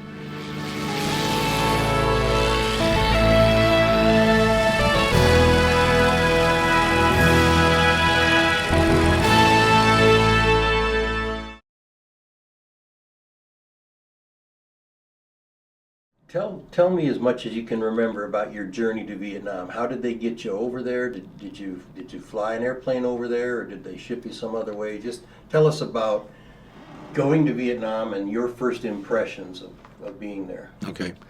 I left from Fort Walton Beach, Eglin Air Force Base, in the end of March of 1967. I flew commercially to San Francisco and then up to Travis Air Force Base, where I was on a military contract flight that island hopped to the Philippines, Clark Air Base, and I went through Jungle Survival School there for about 10 days. And then I flew again on a contract flight to Bangkok, and then on a military airplane, C-47, the old Goonie Bird, up to Tak Lee. And what do you remember about stepping off an airplane for the first time? I had a very memorable introduction. The fellow who was the ops officer for my squadron and the one that became my flight commander subsequently, said, "Welcome to the 354th, the highest loss rate squadron in Southeast Asia." I said, "Yeah, what a good deal." And about a week later, I went up and met with the wing commander who welcomed the new people. And he told us that in 2 years of operation, the track record was in the 100 missions or 1 year tour, you had a 50-50 chance of being shot down. If you were shot down, you had a 50-50 chance of being rescued. Welcome to the war. I flew all of my combat missions, 116, with 480 hours and 20 minutes of combat flying without a single abort for any reason whatsoever. That's pretty remarkable, actually. Having said what my combat record was, 116 missions without an abort, leads me to my crew chief story, which I like to tell whenever I can. You know, I think you could imagine yourself being a crew chief of an airplane, World War II. Your pilot's doing the fighting and the dying, and you're back here maintaining that airplane. And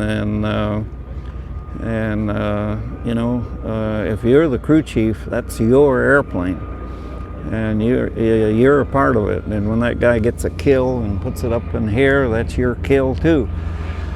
The guys were very, very supportive and wanted to do their part.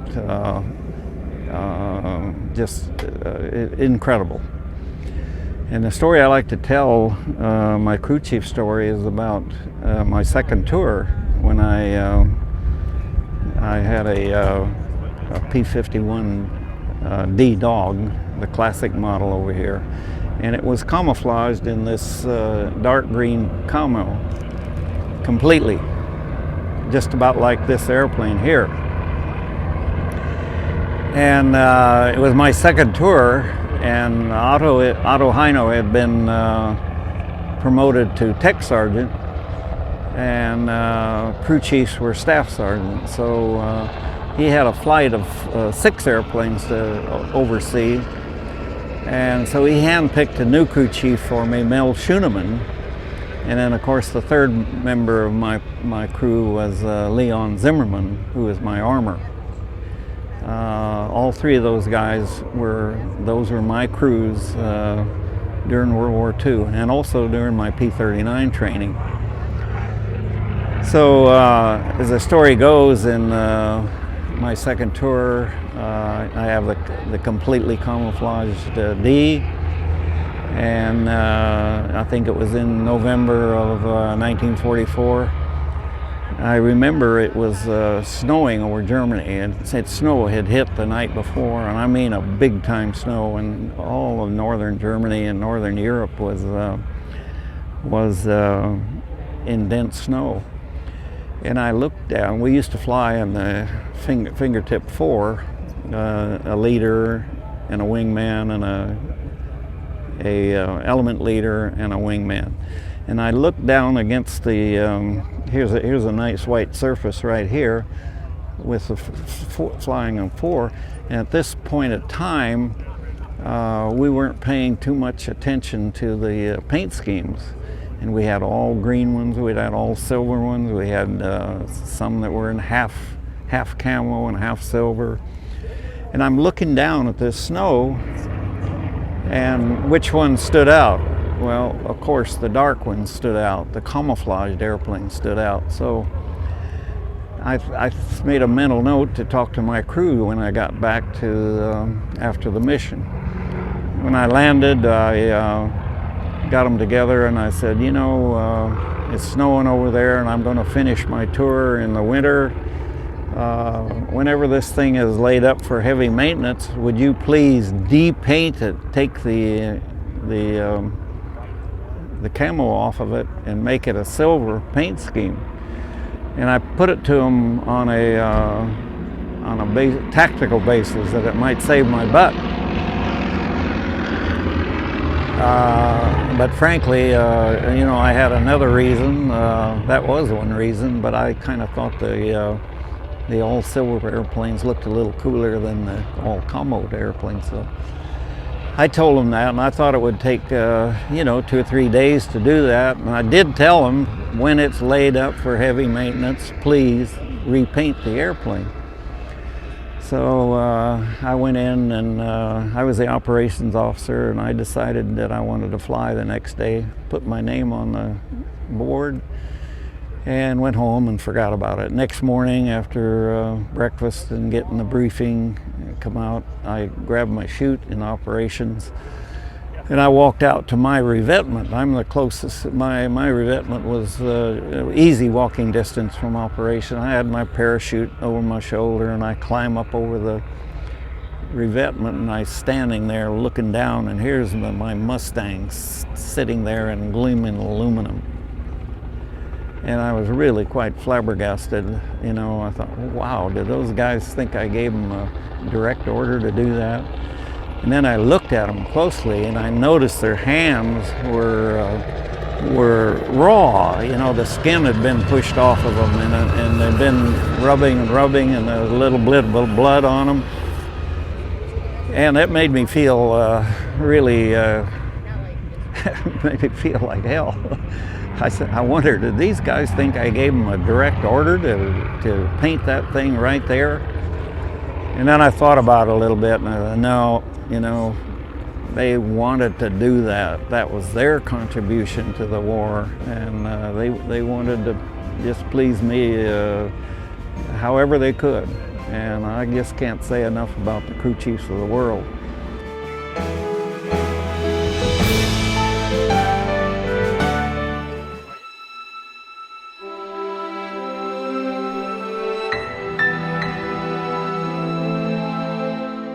We were there at the Great Escape Camp for 6 months. I got there 3 months after the Great Escape occurred. So there was talk about it, but we didn't know it by that name. All we knew, though, was they shot 50 officers for trying to escape. And there was no way to get out, because as the Great Escape proved, the only 3 guys out of the 76 that got out of the tunnel in the Great Escape escaped and got away, and they were Europeans, every one of them, 2 Norwegians and a Dutchman. I'm glad that I had a chance to fight for my country. I'm glad that I took the chances that I did. I was a foolish kid. I wanted to fly. I wanted to be in combat. I changed my mind when I got there. And as I realized that the enemy is shooting back at you with real bullets. But the point is, I think that I'm glad for what I was able to do. I would do it again.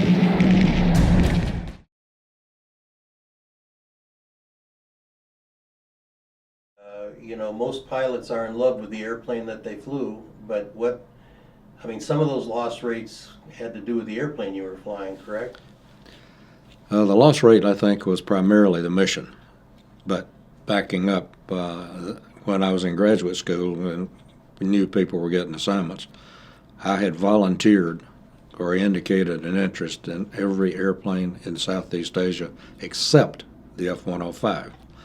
And that was based on a briefing from Colonel Yeager when he was head of the test pilot school. He described it as an electronic monster. Can't understand why the Air Force wasted their money on this thing.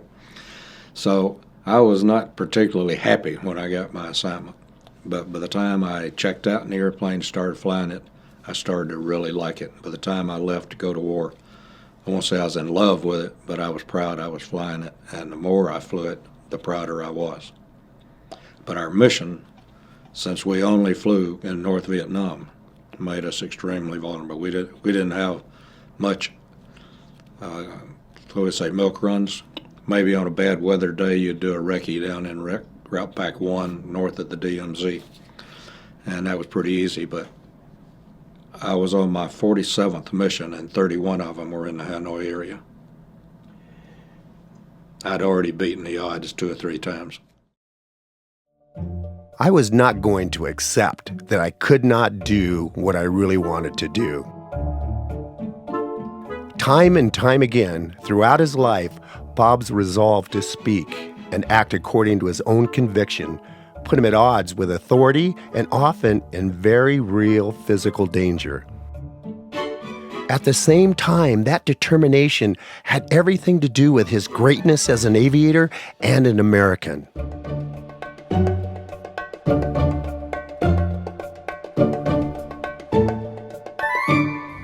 When they were just 19 years old, Don Casey and Jack Sinise met in U.S. Army Air Corps Navigator School in Pyote, Texas. They were deployed to Europe together with the 379th Bomb Group in February of 1944. When Jack Sinise was removed from his airplane to be trained as a lead navigator, Don Casey took his place.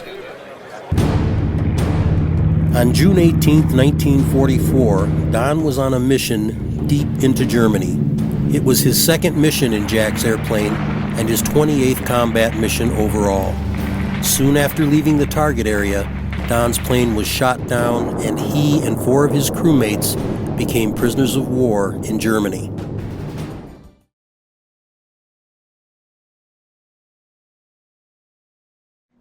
I never got to meet Colonel Olds, but he was the commander of the 8th Wing over at UBON when I was flying, and they flew MigCap on several missions into Hanoi that I was on.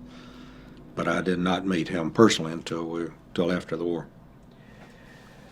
So, obviously your missions were into dangerous territory, and I've read that, well, I won't get into reasons, but because of our unwillingness to stop the stuff coming in from the Russians, they had a very robust anti-aircraft defense system. So I imagine every mission was just tremendously high risk. There were a few missions, like the when we would do road recce or just general reconnaissance missions down in the lower route packs 1, 2, or 3, that were you almost say were fun. Get out and roam around and see the countryside while you were doing it. But yes, when we went into the Hanoi area, the expression was, when you got up there, your ass belongs to Uncle Sam, put those bums on target. And there were some missions that everything is there. We went in, at the time I was there, we'd make run-ins at low altitude, around 1,500, 2,000 feet, to try to stay out of the radar for the SAMs and the radar guns. Therefore, small arms fire was a risk that you had to avoid. But yeah, in the pattern that we flew, we'd pull up to about 14,000 feet and then come back in on a dive. And that's when the radar could pick you up. Where the first month or so I was there, where the MiGs would be laying for us right over Hanoi. And one mission I was on, we had MiGs going up with us in the pop. You had 105s and MiGs and 105s and MiGs, and SAMs going off and flak all around. I don't know who the MiG leader was that day, but he wasn't too smart.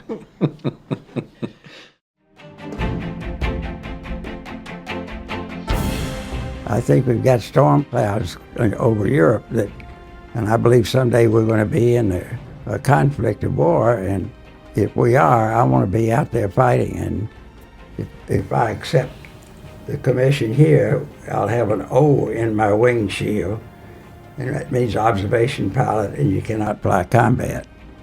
And I had wanted to be a fighter pilot in the worst way. And so I asked him, I said, "Sir, could you get me an assignment to flight training so I could be qualified for combat?" And he said, "Well, of course I can." Bob had vision problems all his life. He wore fairly thick glasses for as long as I knew him. But to be a fighter pilot in World War II, you needed to begin flight training with 20/20 vision. If your vision degraded during training, you might be allowed to fly with corrective lenses, but not to start with. Once again, Bob's gift provided the way around an obstacle. The flight surgeon who would test his vision had seen him fly. And he said, "All the Air Guard pilots tell me how skilled you are." And he said, "I want you to pass this exam, but I'm concerned that you're going to have to work awful hard to get it." So he was trying to clue me.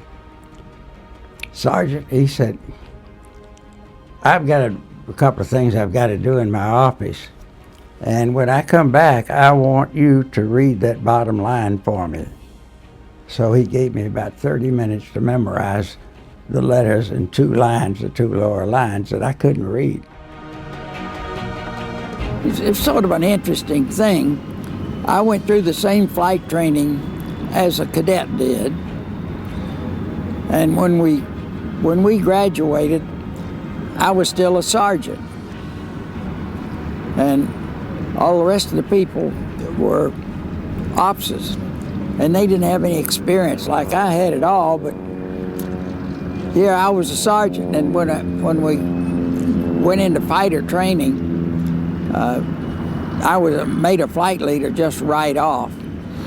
Well, then about a month later, my commanding officer called me in, and he said, I'm putting you in charge of 67 fighter pilots, and you're headed for England.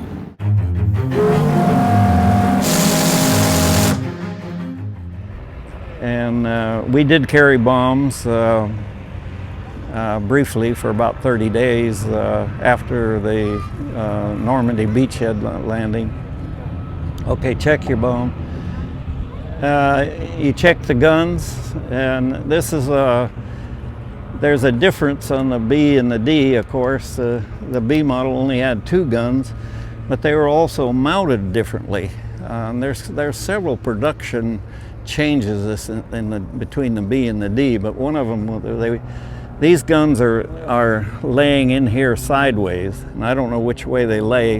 Yeah, probably this way. And so the ammo doesn't feed in there directly like that, it feeds at an angle. And so we were having gun jams when you were pulling G's and firing.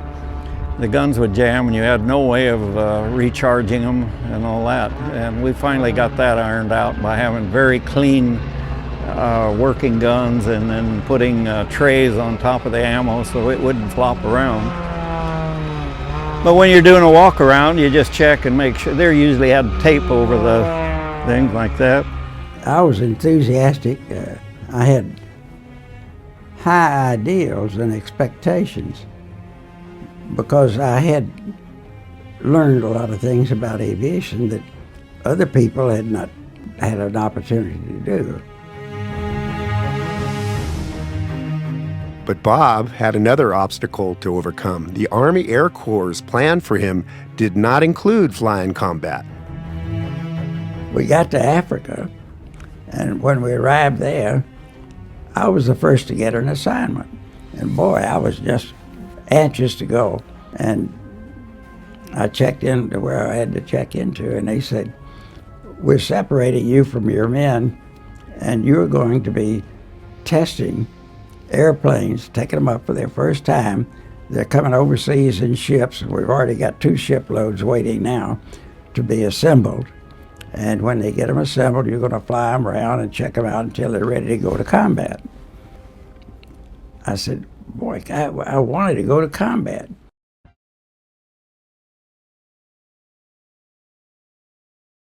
Oh, you could almost watch a gauge drop. I used to laugh. Said, put your hand on the floorboards, you could feel it going by. I'm trying to think. Typical fuel consumption was probably about 3,000 gallons or pounds an hour. And the afterburner jumped to 6 point, a little over 6,000. So you didn't do that unless you meant it? No. The best I did, I guess I got it about 1.3 or 4. But that's an interesting story if you want to put on. Yeah, go ahead. I'd love to hear it. We were on a mission on Sunday afternoon in a railroad yard just northeast of Hanoi across the Red River Bridge there.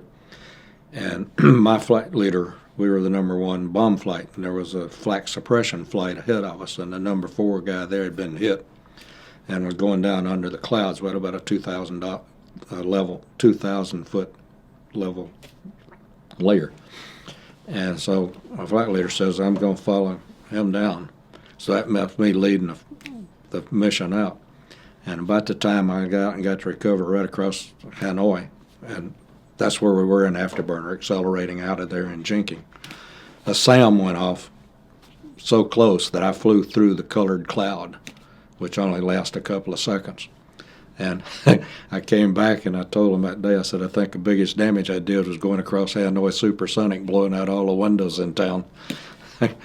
But as we got out, I was starting to climb out, and a fellow from up here in Georgia who happened to be in my squadron too, I recognized his voice, called me and he says, single 105, 18 east of 97, shake it, you got a MiG on you.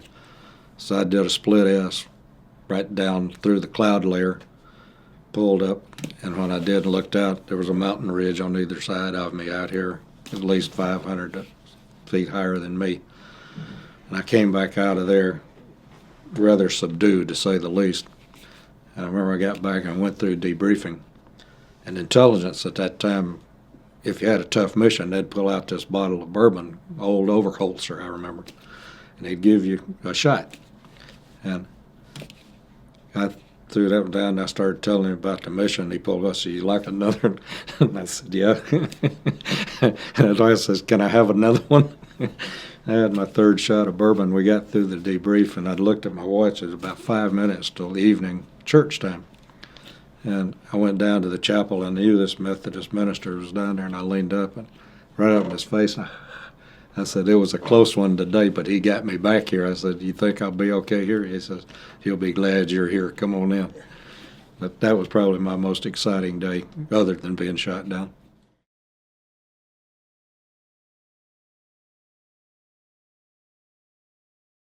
I guess a day you probably don't enjoy talking about, but I hope you will, July 5th, 1967.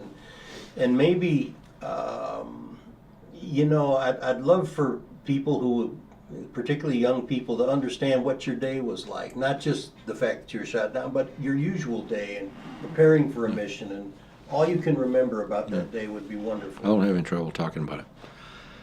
July the 5th, 1967 was obviously a very special day. And two or three things led up to that, in that I had just been appointed or signed as the executive officer of the squadron, and we were having an inspection. We had a new commander. He asked me to do a check around to make sure we were ready and get acquainted myself. So I had not flown for 3 days. I had sat as spare when they needed, but I didn't get off. And I remember on the night of the 4th of July, I wrote a letter home, and I said, well, I missed the fireworks again today, but Fergie promised me tomorrow for sure. And sure enough, I went out on the afternoon mission. I dropped that report off on the commander's desk and headed out. And later on, talking to people in Hanoi when we were together, almost without exception, all of us acknowledged there was something different about the way we felt that day. We couldn't put our finger on it, but it wasn't like a normal day. And I kept trying to think the whole time, what have I forgotten? What did I do or not do, or what? And as it turns out, obviously it was that sense, I guess, of the impending, what was imminent. But in my case, I was the number 4 airplane in a second flight on a railroad siding right up near the Chinese border. And just as we started our roll-in of the first flight, there was a call for MiGs about 20 miles west of us at our altitude. So as number 4, that's part of my responsibility. So I took a quick look out there to see if I could pick them up. And I didn't see anything, but when I looked back, my leader had already started rolling in, and the flak was so thick that I couldn't see down, so I had to stay up till some bombs went off and I could see the target. Consequently, I had to adjust my roll-in. Instead of being in a 45-degree dive, I was probably at least 60 coming straight down, and I had to adjust the altitude, drop the bombs. And I flew through 3 levels. They were laying out flak at level 3, about 3,000 feet apart. I made it through the 3 of the levels of flak. But just as my bombs came off, I felt a hit. I'd been hit twice before, so it was unmistakable. But this time, my procedure was, when I dropped the bombs, was hit the afterburner, pull out, let that give me the thrust, and start my jinking. Well, when I hit the afterburner, the airplane just did a tumble. And I came back out, it stabilized, and I remember this distinctly. Boy, that'd be a heck of a ride at Coney Island. I'd never been there, but I'd heard about it. So I relaxed, put the burner back in, get out of here, and the airplane just started flipping and tumbling. And I couldn't see out because of the flames, but I was still going to try to make it as close as I could to the water. We'd come in off the Gulf, and we're going back out that way. But about that time, the camera up in front of the dash under the windscreen broke loose, and I had to duck as it went over my head. And as I was looking, the instrument panel just started crumbling, and the airplane was starting to come apart. So I leaned back, put myself in position, pulled the handles, and I remember thinking nothing happened. And boom, it's gone. And I had a very interesting experience in that I grayed out. I couldn't see anything, didn't feel anything. I was just kind of floating. I thought I was dead, literally. And then I started feeling some pressure, and my vision started coming back, and I could see a little bit of green. And then all of a sudden I could see the canopy of, the tops of the trees, and I'm coming down. And I looked up to see if the canopy was open, and it was just starting to blossom. And I reached up to get it, and when I put my hands on the risers, they collapsed. I was sitting on a log on the ground. And that all took less than 2 seconds, because had those automatic systems that got me out, pull to shoot, not worked, I wouldn't be here talking to you today. I figure I went out inverted in negative G's and probably maybe even ejected toward the ground. I don't know. No idea. But somebody up there was looking out for me that day again, like the day that over Hanoi Supersonic.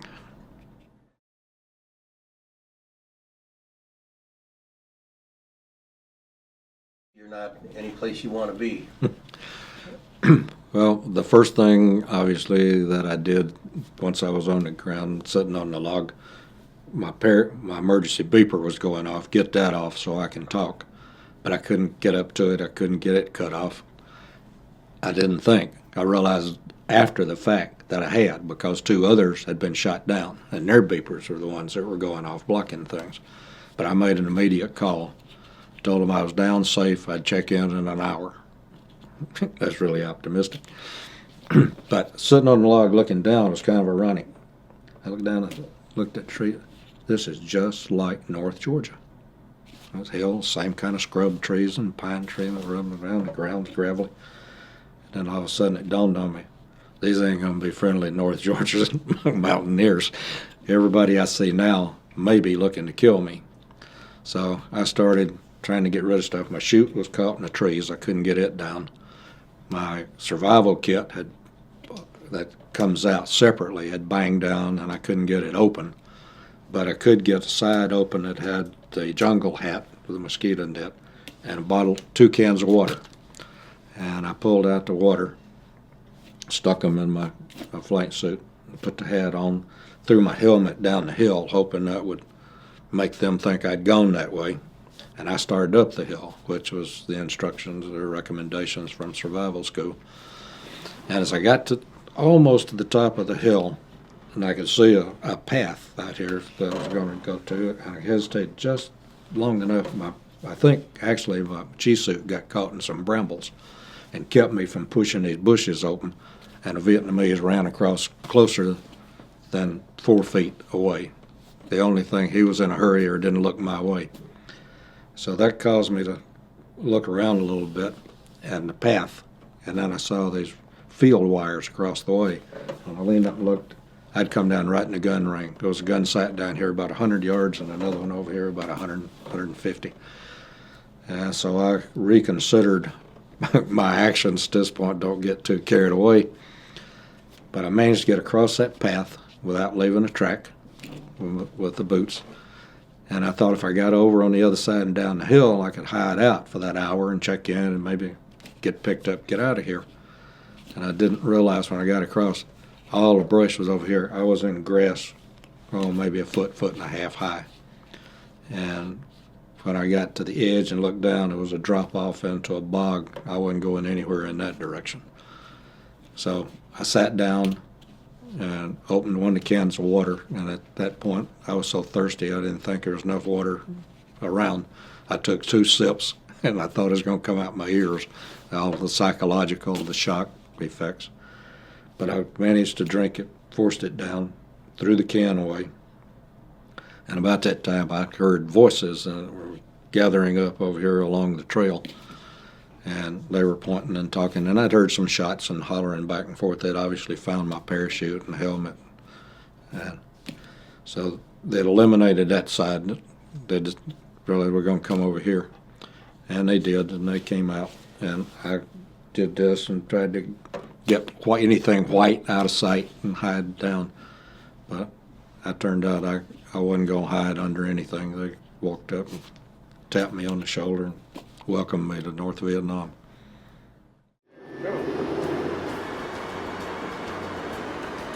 To be a fellow navigator with Jack and to be able to share with him the ground experience there at flying. We weren't the same plane, but at least we came back, we flew missions, we came back from missions, we shared our experiences, and we tried to keep ourselves busy so that we didn't go crazy between missions, because the mission flying was tremendously stressful, and you had to say, well, it's not going to happen to me, I'm going to keep going. And that's the way we survived the war. So when I didn't come back that day, and Jack is there waiting for the crews to come back, and we didn't come back, I'd asked him when I finally got back from the war, Jack, what was on your mind that day when we didn't come back? He said, well, I had to be philosophical about it, and he did. Somebody comes in the barracks and said, Steve King and the boys got shot down. It isn't that you break down and cry or anything like that, because you've seen it happen, day after day or week after week before, and it happens. But you're just kind of at a loss. But at the same time, could have been me.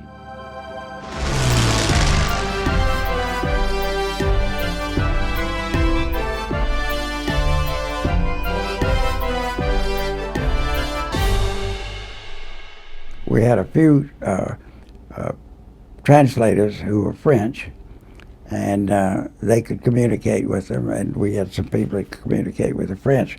Well, that's a hell of a way to build an airplane. And they assembled these airplanes, and I tell you, it was death-defying. Every time I flew, there'd be something wrong drastically, and I'd have to fly the same airplane sometimes 6 or 8 times to get rid of all the squawks, to make sure that it was ready to go into combat. That was with P-40s and P-39s.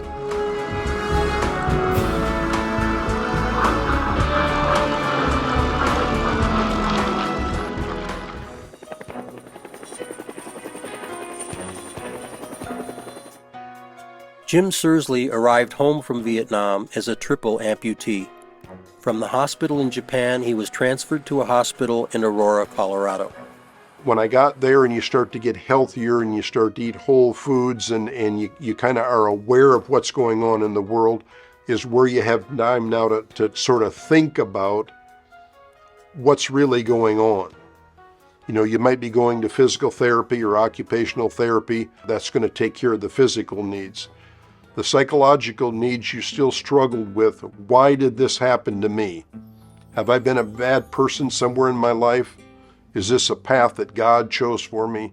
And I'll be honest with you, I struggled with that for probably 5 or 6 weeks. I prayed a lot, but I was praying for all the wrong things.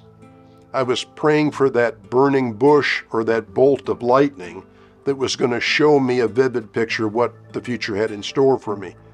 That doesn't happen in real life. What I ended up having to do was I surrendered. My prayers to God were ones that said, I'm going to go do my physical therapy, my occupational therapy. I'm going to do everything that the Army requires of me while I'm here in the hospital.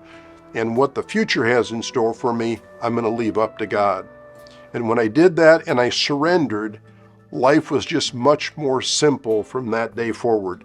I didn't have to worry about anything. It removed that burden from me to be constantly searching for what's next? What does life have in store for me? And it's amazing. It's like you flipped an electrical switch. The whole world changed from that point going forward. Back home in Rochester, Minnesota, Sursley pushed himself to stay active. He enrolled in junior college. He helped to form a new chapter of the Disabled American Veterans in Rochester.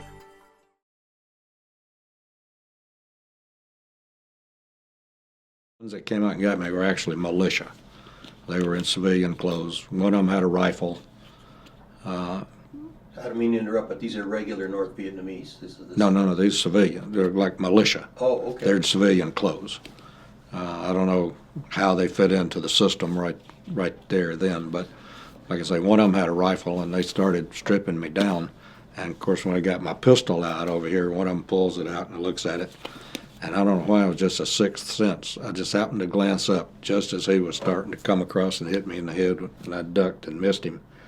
And the guy with the rifle leaned across and hit him with a butt in his chest and knocked him back. And I remember thinking, you and I are going to be friends. I don't know about the others, but I like you. But they packed me down. Well, they started me, took off my boots, stripped out everything out of the flight suit.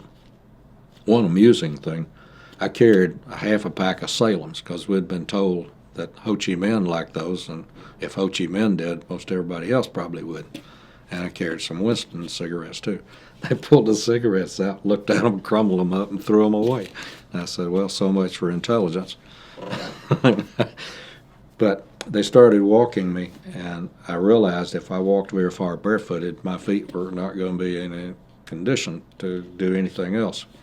So as we started down the trail, I started watching, and I saw a root coming up, and I hooked my foot in it and fell over and convinced them that I'd hurt myself. And I got them to carry me all the way down the side of the mountain. And we stopped in a little village. They put me in a house in the back corner on a bed.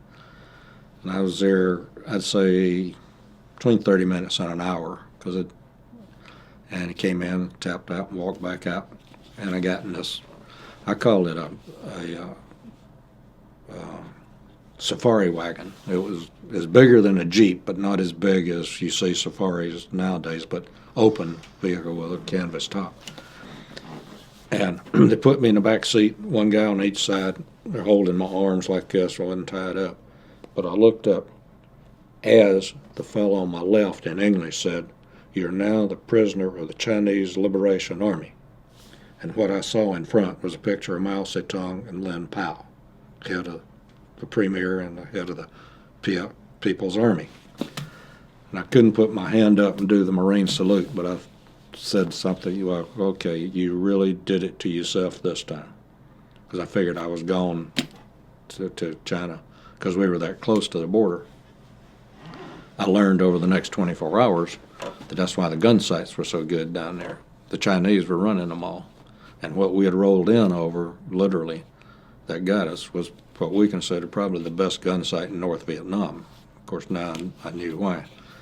And later, in '79, when Deng Xiaoping came to this country, he acknowledged that they had 300,000 regular troops in North Vietnam for the war. So that's what they were doing. And it was also why we had been briefed about 2 or 3 weeks before that there would be no attempted rescues in the buffer zone right up near the border. That they finally acknowledged that those were the Chinese. And I'd have to say that overall, I was well treated with them. They brought me something to eat. They wanted me to do a radio broadcast, which I declined with no pressure. And that night, the commandant came in. They introduced him as the commandant. And through the translator said that if I cooperated with them, that I would be treated well, and I'd be taken to Beijing and be treated well. And I declined that kind offer also, because in 1967, Beijing and the moon were about the same distance from Atlanta, Georgia, as far as I was concerned. I did not know, I should say, that we had an F-104 pilot that had been shot down September 65 who was already in Beijing. And he came home when we did, and I introduced myself to him and told him my opportunity to meet him, he said, "You made a good choice." He spent 7.5 years in solitary. And after during the 24 hours with the Chinese, when I knew, they took me around the next day to various gun sites. We'd stop someplace, and about 8 or 10 guys would come out in uniform and line up. And I called him the cheerleader. The head guy would get out his little red book, and he'd read and chant and read, and he'd chant. And the translator then would say, "The U.S. will surely be defeated. The Vietnamese people will surely be victorious." Okay, that's nice. And one thing out of that, which really surprised me, was that almost every one of these guys had a camera. And when the chanting and cheerleading was all over, they'd all gang around there, all making pictures. So I had my fingers crossed that somebody was going to make a picture to get out, because I knew with my close call I was probably going to be reported as killed in action. So I cooperated with the picture making at that point as much as possible. But that afternoon, they took me up to a place, I guess it was either a subordinate or a corresponding headquarters, where I met some more regular Army. And I had, I guess you would say, a test of wills. They started the chanting again, and this time they wanted me to say it. And I told them, "No, I'm not going to say that." And one of the guys, I don't know what they smoked, but his eyes showed he had something more than issue, maybe even old Overholser. But he comes up with his rifle and puts the bayonet right under my chin and pops it up like that, while the translator's right here saying, "You must say it." And I wouldn't shake my head, I just did kind of like that. And after 2 or 3 times like that, and for him saying, "You must say it," I finally just did my lips tightly, I grimmed, so I'm not going to say that. And an officer obviously came up and got this guy to back off with a rifle. But I wasn't too sure there for a while, because I could see the rifle bore was clean. It was operable. But once that was over, back in the truck, back down to where I'd been before, in an area with a cave. That was my house right then. And they let me take a nap, and the commander came by and motioned like that, and went out and got in the truck and went down, and they turned me over to the North Vietnamese. And I remember when they made that offer and to go to Beijing, I said, "No, I wanted to go to Hanoi." The guy looked at me and just kind of shook his head. So when he turned me over, I leaned back out, and I wanted to shake hands with him, and we did, which is part of the story, because I hope to meet him later on. But anyway, the Vietnamese blindfolded me, and took me down, I'm pretty confident, to Kelp Airfield. And I got a jet helicopter ride into Gia Lam, right downtown, and then a truck ride across the river to the big prison, Hoa Lo.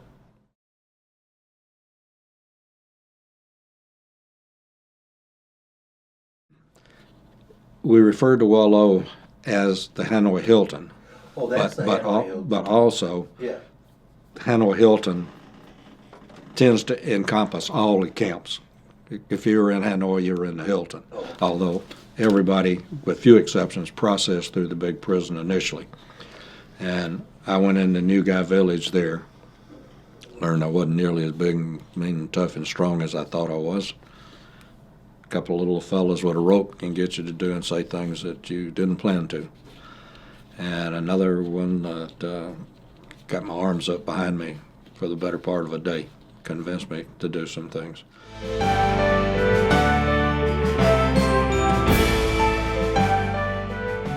Okay, from this point you would gather up your parachute. You might even be wearing it, be a back chute.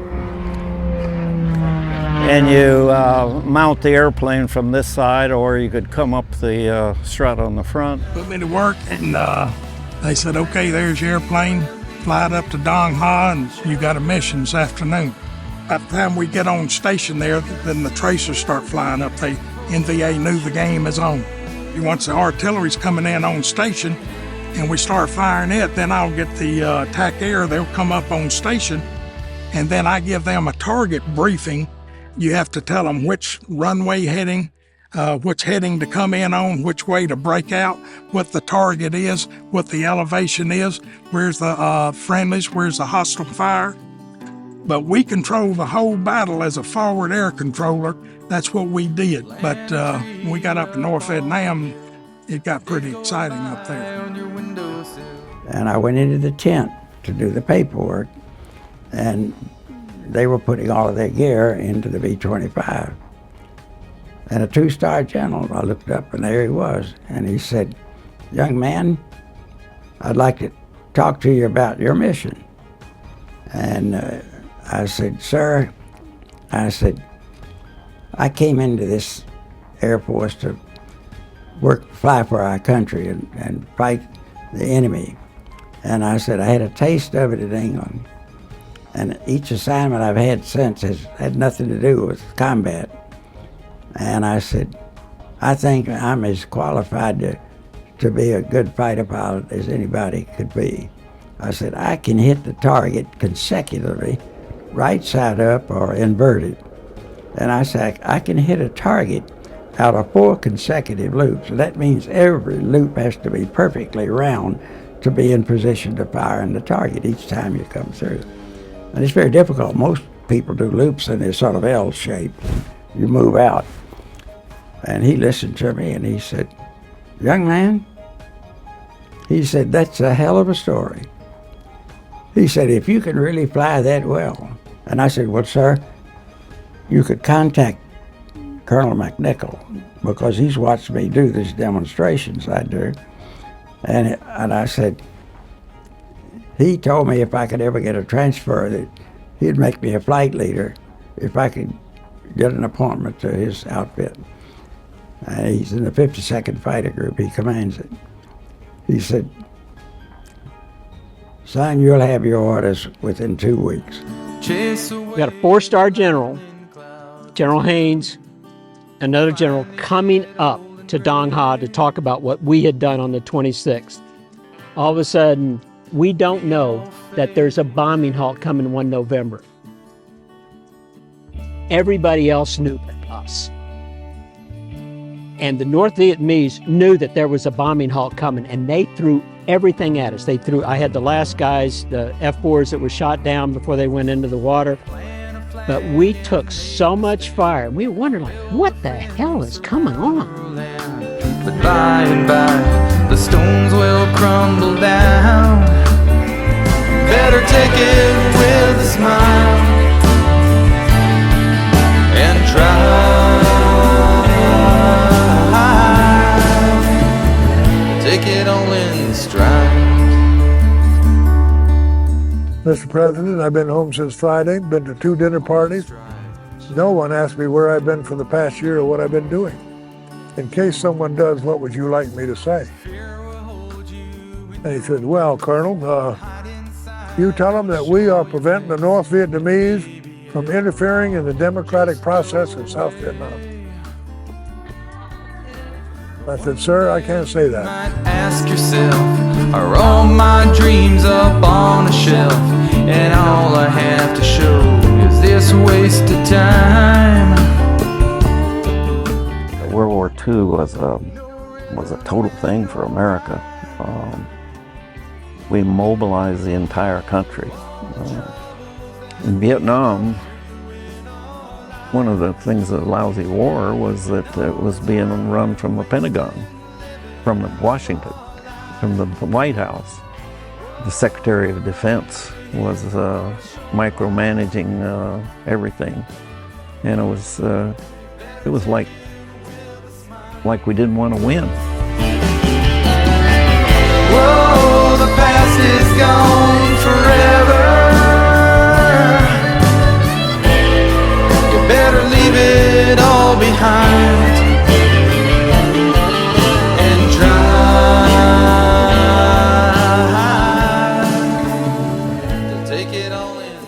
went over there thinking you were doing something that you were supposed to do, and you certainly did not want to be told that all the friends that you lost over there, that their lives were lost for no reason. You did not want to ever hear that, nor do I want to hear that today. And I get very wound up about that when I hear anyone talk about it in that manner, because I lost some really good friends there.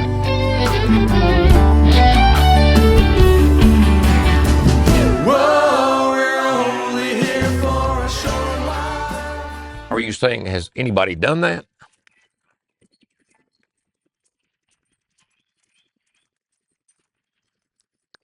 No.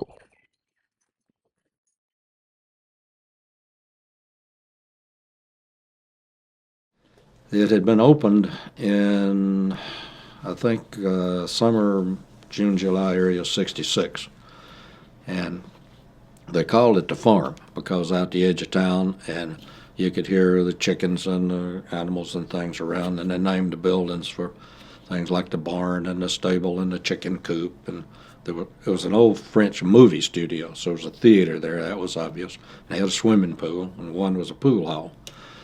So all those names fit in. But one of the guys that was living in front of the pool hall was a real character.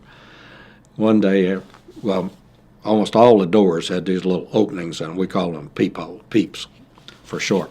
And that's what they'd open up and look, check on you every morning and during the day or at night or whatever. One of the guards came by one day and did that. And after he walked off, this fella tapped to his neighbor next door, says, "The first zoo I've ever been in where the animals look at the people."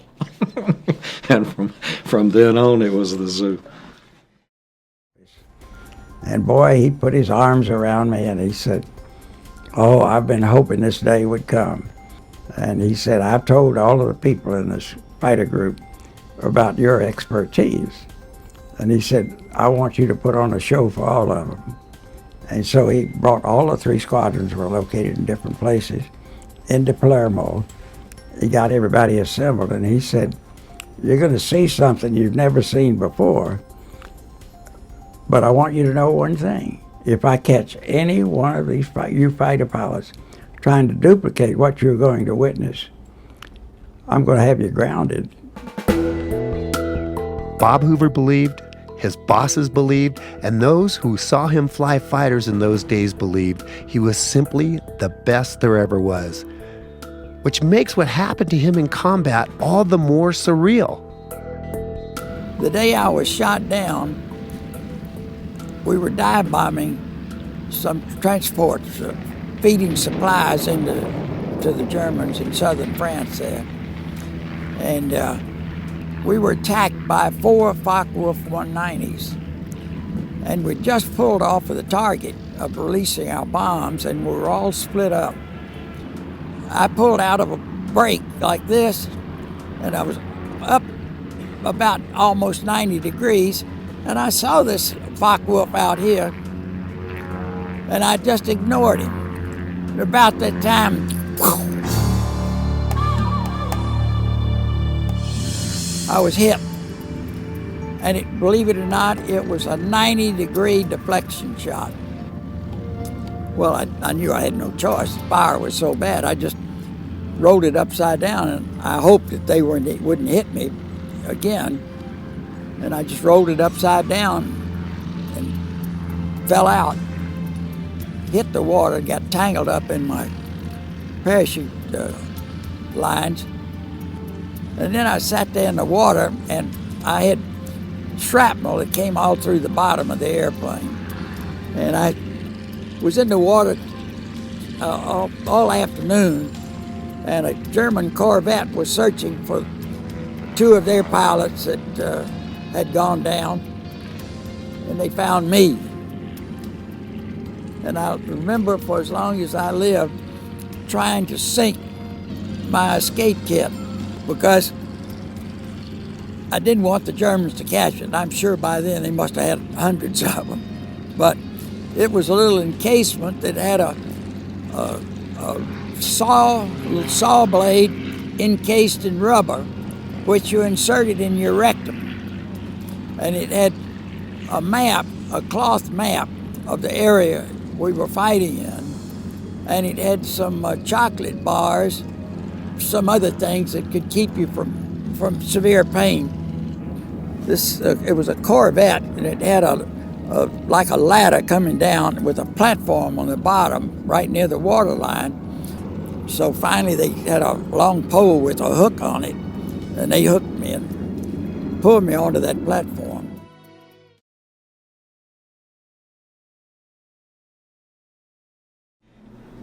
Not like 5.5, almost 6 years a prisoner. How did you find out you were going home, and when you were going home? And tell me about that experience. Well, to put it all in perspective, when Nixon started the bombing again in May of '72, we were in the big prison there at Wallow, and somebody that went to quiz, as we call the interrogations, because that was easier to say and to tap, brought back a message that Nixon is a crazy man. We don't know what happens now. But we had in our camp 1 South Vietnamese prisoner and 3 Thai prisoners who were allowed out to work and do things, and of course they were speaking the language, and they were really our intelligence. And we got a heads up that 209 was the number, literally, were going to be moved out of camp. And sure enough, about a week later, 209 of us were moved right up to the Chinese border, deep in the mountains, and a camp that we thought initially was new to us. We learned later on that others had been there ahead of us, who I don't know. But we spent the rest of '72 there and over the winter. And in October, we didn't have radios in each cell there. They didn't have power like we had back in the big prison. We had these little radios in each room, and you got these propaganda broadcasts. Hanoi Hana, we call it, the Voice of Vietnam, all the garbage. Up here, they had to do it by quizzes.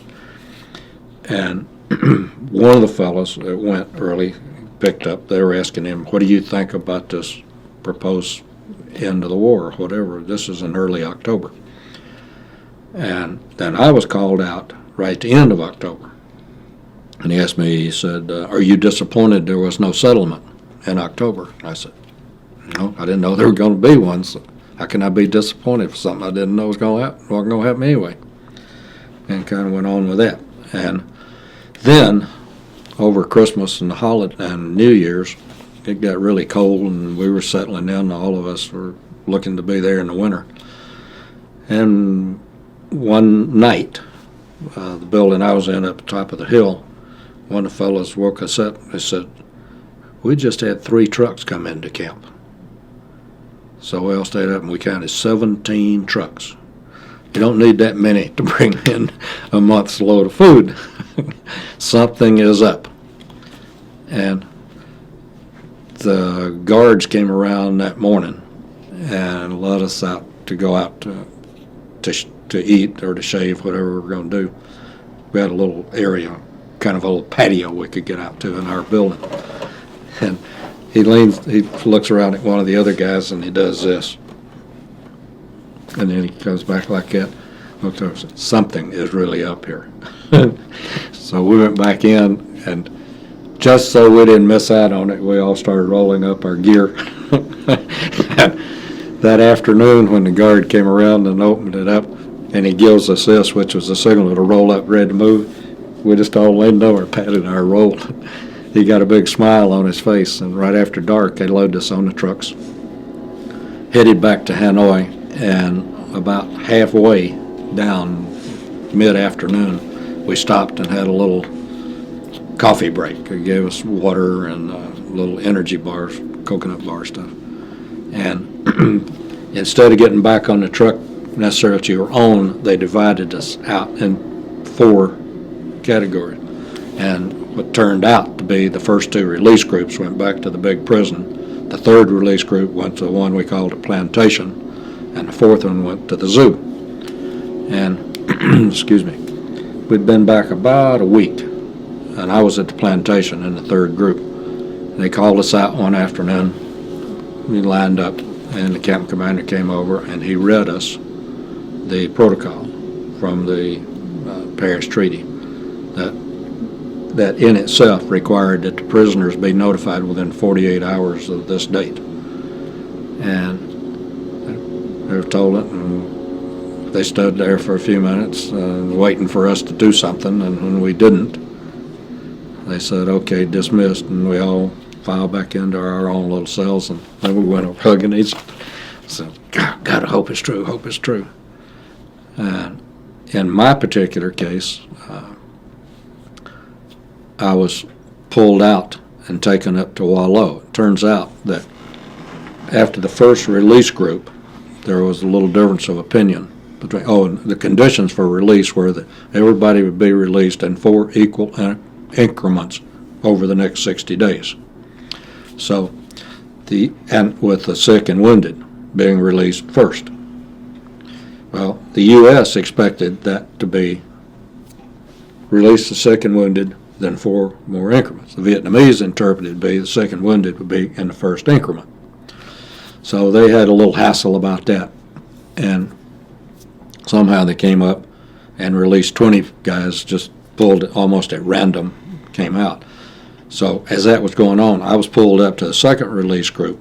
Then they decided, no, the count didn't work, so I went back to the plantation. And then they pulled me out again.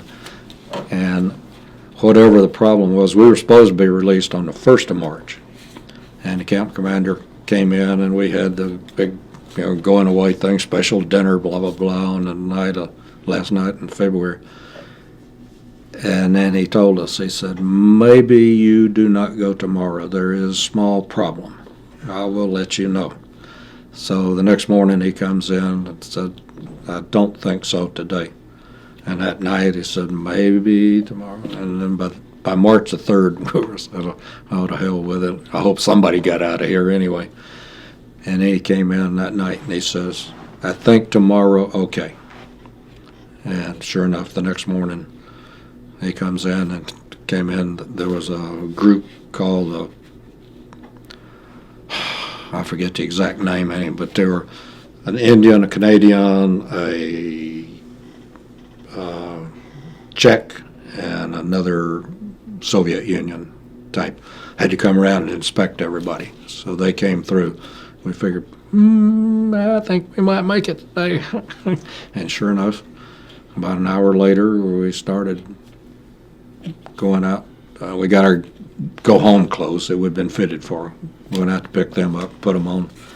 And they walked us out the front gate, and they had their little 20-seat buses out there, and we all got on and headed over to Gielum for the big trip home. The day I got out, I got a diversion going. I got some of the fellas that I'd worked with on some of the escape attempts to start a fight. And once they started the fight, got all the guards' attention, but half of the guards had deserted by then. We could hear the big guns about 50, 70 miles away. And we got to the other side, and now we were away from the Germans for the most part, out in open countryside. After 3 days on the run in Germany, a very hungry Bob Hoover and his fellow escapee came to a farmhouse occupied by the wife of a German officer. Her husband was based elsewhere. Luckily, she spoke English. In exchange for some food, Bob wrote her a letter to give to the advancing Allied troops. The letter asked the Allies to treat her kindly because of the help she had provided him. As he was leaving, she also gave him a pistol. Bob was on the hunt for a German airplane he could use to fly himself to the Allied lines and freedom. As he continued to move around the German countryside, he was in and out of the lines of the Russian troops. The Russians were vengeful enemies. Bob witnessed unspeakable brutality inflicted on Germans by the Russians. Eventually, Bob made his way to a deserted airfield and started looking for an airplane.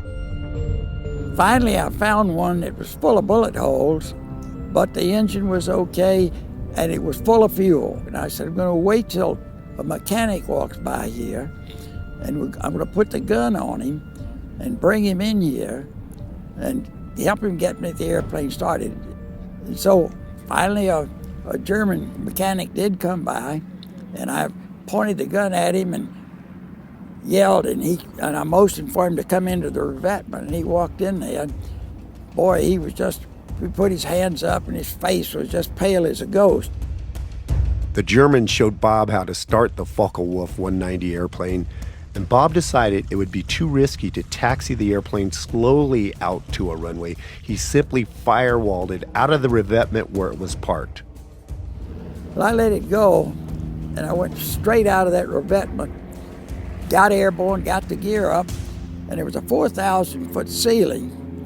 And I no more than got off the ground, and I started thinking, you know, this is the dumbest thing you've ever done. Here you are in an enemy airplane, and the war's not over, and our Air Force people come in and see you. They're going to take an easy pot shot at you, and you did. And I headed north till I got to the North Sea. Then I swung west, and I thought, if I've got enough fuel to get to Holland, I'll see windmills, and I'll know I'm in safe country. Bob had eventually landed the German airplane in a field in Holland. What he had no way of knowing was that under Nazi occupation, the Dutch population had experienced the highest per capita death rate of any country occupied by Hitler's forces. Now that they had been liberated, the local population was not likely to warmly welcome a pilot who had emerged from a German airplane. He was immediately surrounded by farmers with pitchforks and other weapons. They were marching him down a road when they encountered a British convoy. Bob was able to describe his situation to them, and the Brits intervened. It was sort of a hair raiser and a very dumb thing to have done. The war was practically over, but all I'd thought about every day, all day long, was getting out and capturing one of their airplanes, and I was just so motivated. The day Bob Hoover stole that German airplane and flew himself to freedom, he was 23 years old.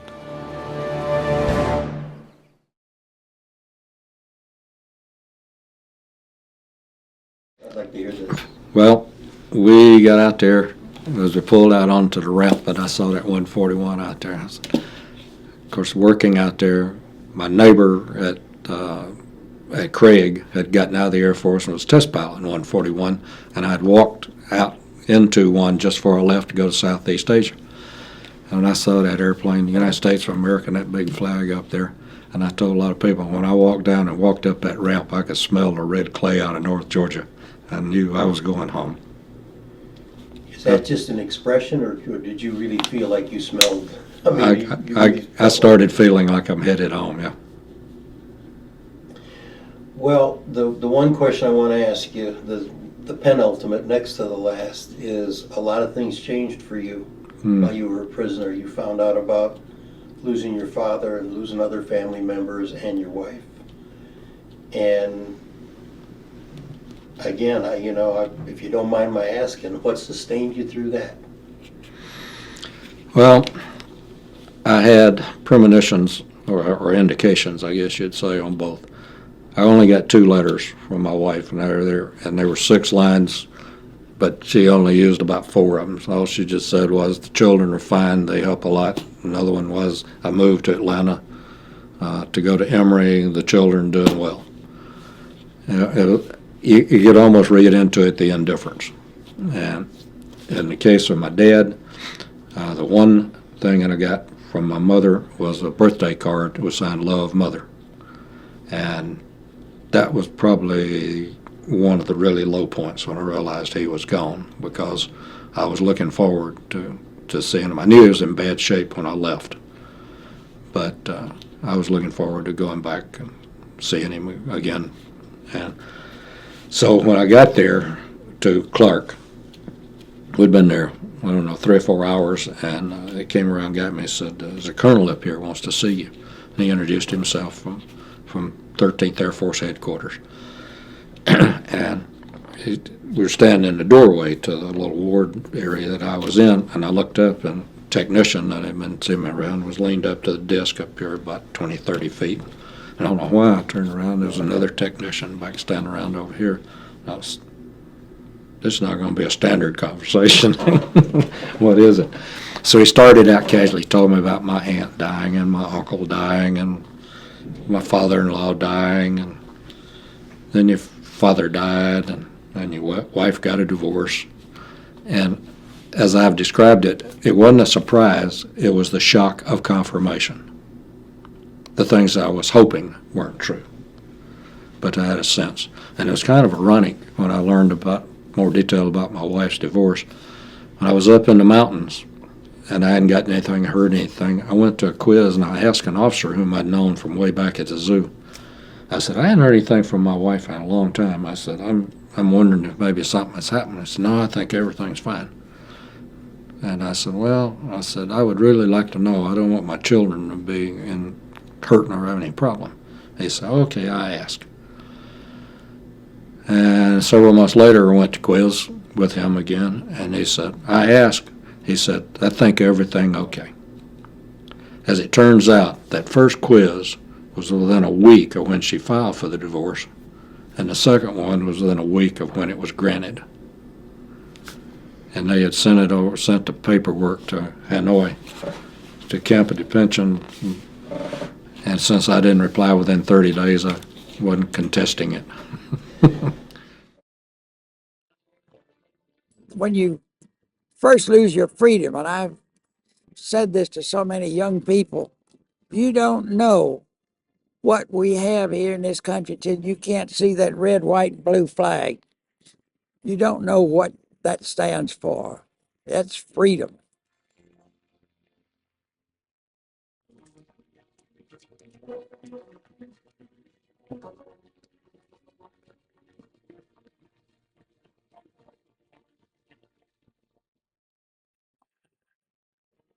Most of the people that I've talked with, they're interested a little bit about my military career.